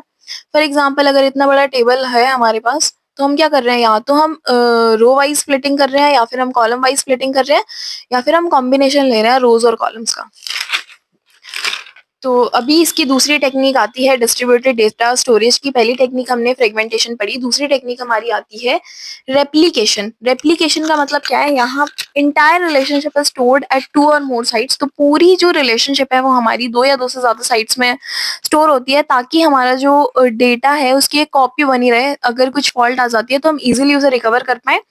तो इसका एडवांटेज क्या है, availability of data at different site, data हमारा अलग अलग साइट्स पर मिल जाता है। डिसएडवांटेज क्या है कि कॉन्स्टेंटली अपडेशन यहाँ पर मुश्किल हो जाता है। तो data needs to be constantly update, data जो है वो कॉन्स्टेंटली अपडेट होना चाहिए, वरना तो इनकंसिस्टेंसी आ सकती है हमारे पास। तो रेप्लिकेशन भी हमारी 3 तरह की होती है। फुली रेप्लिकेट का मतलब क्या है, सारी कॉपीज जो है वो सारी की सारी यहाँ पर हमारे डेटाबेस के पास, जितने भी हमारे डेटाबेस है हमारे पास सबकी कॉपी है। पार्शियल रेप्लिकेशन का मतलब है कुछ सेलेक्टेड पोर्शंस की कॉपीज हमारे पास है। नो रेप्लिकेशन का मतलब क्या है, सिर्फ एक ही साइड ने सारे फ्रेगमेंट्स को होल्ड करके रखा है, कोई कॉपी नहीं है हमारे पास किसी भी चीज की। Next is your hybrid. Hybrid का मतलब क्या है, it is the combination of both fragment and replication. Fragments और रेप्लिकेशन दोनों चीजों का ये कॉम्बिनेशन है। इसके एडवांटेज क्या है कि अच्छे से फास्टर एक्सेस करता है हमारे डेटा को, रिलायबिलिटी इंप्रूव कर देता है, बहुत ज्यादा फास्टेस्ट इसकी टॉलरेंस है, फॉल्ट टॉलरेंस बहुत अच्छी है। तो इसके अंदर चैलेंजेस क्या आते हैं, डेटा सिंक्रोनाइजेशन का चैलेंज आता है, स्टोरेज की रिक्वायरमेंट इसे बहुत ज्यादा होती है। अब दूसरी चीज हमारे पास आती है कंकरेंसी कंट्रोल। कंकरेंसी कंट्रोल का मतलब क्या है, it ensures multiple transactions running simultaneously. Concurrency control का मतलब क्या है, अगर हमारे पास बहुत सारी ट्रांजैक्शंस हैं एक साथ चल रही हैं और हम वहां पर बोल रहे हैं कि भाई एक साथ चल रही हैं, अलग अलग लोकेशंस पर चल रही है, और हम बोल रहे हैं यहाँ पर कोई इनकंसिस्टेंसी नहीं आ रही है, हमारा कोई भी इंटीग्रिटी वायलेट नहीं हो रही है। इंटीग्रिटी का मतलब क्या है, हमारा कोई भी रूल वायलेट नहीं हो रहा है, मल्टीपल ट्रांजेक्शन चले जा रही हैं, तो मतलब same transactions run at multiple sites. अब बहुत सारी जो ट्रांजेक्शन्स हैं वो हमारी सेम ट्रांजेक्शन हमारी मल्टीपल साइट्स पर चल रही हैं, तो यहाँ पर हम मान के चल रहे हैं कि कोई दिक्कत नहीं है। लेकिन यहाँ पर कॉन्फ्लिक्ट्स तो अगर हो ही सकती है, क्योंकि अगर मल्टीपल ट्रांजेक्शन चल रही है, अगर सेम ही चीज एक ही चीज से बहुत सारा अलग अलग वेराइटीज में काम हो रहा है, तो कॉन्फ्लिक्ट तो आ ही सकती है। तो दूसरा जो चीज हमारे पास आती है यहाँ पर डिस्ट्रीब्यूटेड डेटा सिस्टम में, दैट इज कंकरेंसी कंट्रोल। तो कंकरेंसी कंट्रोल के अंदर हम कुछ टेक्निक्स पढ़ते हैं, और ये सारी टेक्निक्स हम पीछे पढ़ चुके हैं टू फेज लॉकिंग में। टू फेज लॉकिंग का मतलब क्या होता है, जब हम दो चीजों को यूज करते हैं, अपना ग्रोइंग फेज और श्रिंकिंग फेज को यूज करते हैं, वही सेम जो हमने पीछे पढ़ा था वही सेम चीज है, लॉक लगा देते हैं। Next is your time stamping. Time stamping में हम एक टाइम असाइन कर देते हैं, टाइम के बेसिस पर हमारी जो सिस्टम है वो वर्क करता है। Next is your distributed data handling. Distributed data handling का मतलब क्या है, हम सेफ स्टेट बनाते हैं। जो अगली चीज हमारे पास आती है डिस्ट्रीब्यूटेड डेटा सिस्टम में, वो है डायरेक्टरी सिस्टम। अभी हमने देख लिया कि भाई अब जो डेटा है उसे कैसे हम स्टोर करेंगे। उसके बाद हमने कंकरेंसी कंट्रोल भी देख ली कि मल्टीपल ट्रांजैक्शंस चल रही हैं तो हम उसे कंट्रोल कैसे करेंगे। So now it is directory system. Directory system का मतलब क्या है कि हम कैसे उसकी मेटा स्टेट को देखेंगे, हम हमारे जो डेटा है उसे कैसे स्टोर करेंगे, अपने डेटा को कैसे मैप करेंगे। So directory system in the database maintains meta data about the database structures. तो यहाँ पर क्या होता है, हमारा डायरेक्टरी सिस्टम जो होता है हमारी डेटाबेस का मेटा डेटा अपने पास मेंटेन करके रखता है, ताकि हमारे एक स्ट्रक्चर बना रहे, डेटा की लोकेशंस हमें पता रहे, फ्रेगमेंटेशंस और रेप्लिकेशंस इजीली परफॉर्म हो पाए।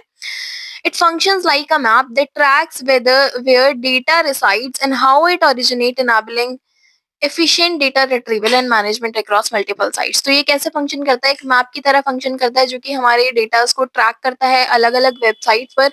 डिस्ट्रीब्यूटेड डेटा सिस्टम है, मतलब अलग अलग जगह पर ऑलरेडी ये डेटा हमारा अलग अलग जगह पर प्रेजेंट है, तो हमें डेटा को मैप कर देता है इजीली, ताकि हमारे जो सिग्नल्स है वो इजीली मल्टीपल साइट्स पर पहुंच पाए और यहाँ पर एक कंकरेंसी बनी रहे, यहाँ पर हमारी एक कंसिस्टेंसी बनी रहे।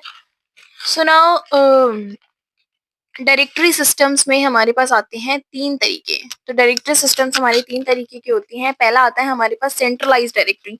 सेंट्रलाइज्ड डायरेक्टरी का मतलब क्या है, एक ही डायरेक्टरी के अंदर हमारा सारा मेटा डेटा है, बहुत ही ज्यादा सिंपल है इम्प्लीमेंट करने के लिए, बहुत इजीली हम इसे क्रिएट कर पाते हैं। So it is very simple to implement but creates a single point of failure which could problematic for a reliability and availability. तो यहाँ पर क्या दिक्कत आ जाती है हमारी, अगर सारा डेटा जो है हमारा एक ही मेटा डेटा में स्टोर है, अगर छोटी सी एक छोटे से पॉइंट पर भी हमारा फेलियर आ जाता है तो पूरा जो सिस्टम है वो प्रॉब्लम में आ सकता है, रिकवरी में प्रॉब्लम हो सकती है, पूरे सिस्टम फेलियर की चांसेस हैं यहाँ पर। Next is your distributed directory. Distributed directory क्या होती है, हमारी जो डेटा है वो मल्टीपल जगहों पर स्टोर होता है, अलग अलग लोकेशंस पर स्टोर होता है। तो ये क्या करता है, हमारी रिलायबिलिटी को बढ़ा देता है, क्योंकि फॉल्ट टॉलरेंट हो चुका है। फॉल्ट टॉलरेंट हो चुका है तो इसकी स्पीड बहुत ज़्यादा बढ़ जाएगी। अब इसकी स्पीड क्यों बढ़ चुकी है, क्योंकि ये हमारा जो रिस्क है सिंगल पॉइंट फेलियर का उसे एलिमिनेट कर देता है। नेक्स्ट आता है हमारे पास हिरारिकल डायरेक्टरी। हिरारिकल डायरेक्टरी का मतलब क्या है, ये एक ऐसी अप्रोच है जो कि हमारी कॉम्बिनेशन है सेंट्रलाइज्ड और डिस्ट्रीब्यूटेड डायरेक्टरी की। जो भी अभी हमने 2 तरह की डायरेक्टरी पढ़ी, सेंट्रलाइज्ड और डिस्ट्रीब्यूटेड, तो इसी का ही एक कॉम्बिनेशन है। तो ये क्या करते हैं हमारा, अब इसका नाम ही हिरारिकल है, और जहां पर भी हिरारिकल वर्ड आए तो समझ जाना हिरारिकल मतलब ट्री। तो हिरारिकल मतलब क्या है, ट्री लाइक स्ट्रक्चर। तो हमारी जो चीजें हैं उसे एक ट्री लाइक स्ट्रक्चर में, हमारे पूरे डेटा को ट्री लाइक स्ट्रक्चर में मेंटेन करता है। हमारे रिलेशनशिप इंप्रूव होता है, हमारे डेटा के बीच में हमें रिलेशनशिप पता चलता है, बैलेंसिंग इजी हो जाती है, एफिशिएंट बहुत ज्यादा एफिशिएंट हो जाता है, स्केलेबिलिटी बहुत ज्यादा बढ़ा देता है। तो इसकी रिस्पॉन्सिबिलिटीज क्या क्या होती हैं, locate data on fragments. It helps in finding where specific data or its fragments are stored across distributed system। तो ये क्या करता है, हमारे को ढूंढने में मदद करता है कि जो हमारा डेटा है कहाँ पर स्टोर्ड है। हमारा अगर डिस्ट्रीब्यूटेड सिस्टम की ही बात चल रही है तो डिस्ट्रीब्यूटेड सिस्टम में हमारा डेटा कहाँ पर स्टोर्ड है, कौन सी साइट में स्टोर है। Manage replication. It tracks duplicate copies of data to ensure they are available and up to data across different sites। तो ये क्या करता है, हमारी डुप्लीकेट कॉपीज को ट्रैक करता है और देखता है वहाँ पर प्रॉपर अपडेशन चल रही है, वहाँ पर प्रॉपर अवेलेबिलिटी है हमारी डेटा की या फिर नहीं। Transparent access. The directory system ensure that users and applications can access data without knowing its physical location. तो ये क्या करता है, चीज़ों को ट्रांसपेरेंट रखता है, मतलब कि अगर कोई भी हमारा डेटा है और कोई यूज़र उसे यूज़ कर रहा है तो वहाँ पर उसे उसका फिजिकल एड्रेस ना पता चले। So thank you, this is by this we have completed our one shot of unit 4।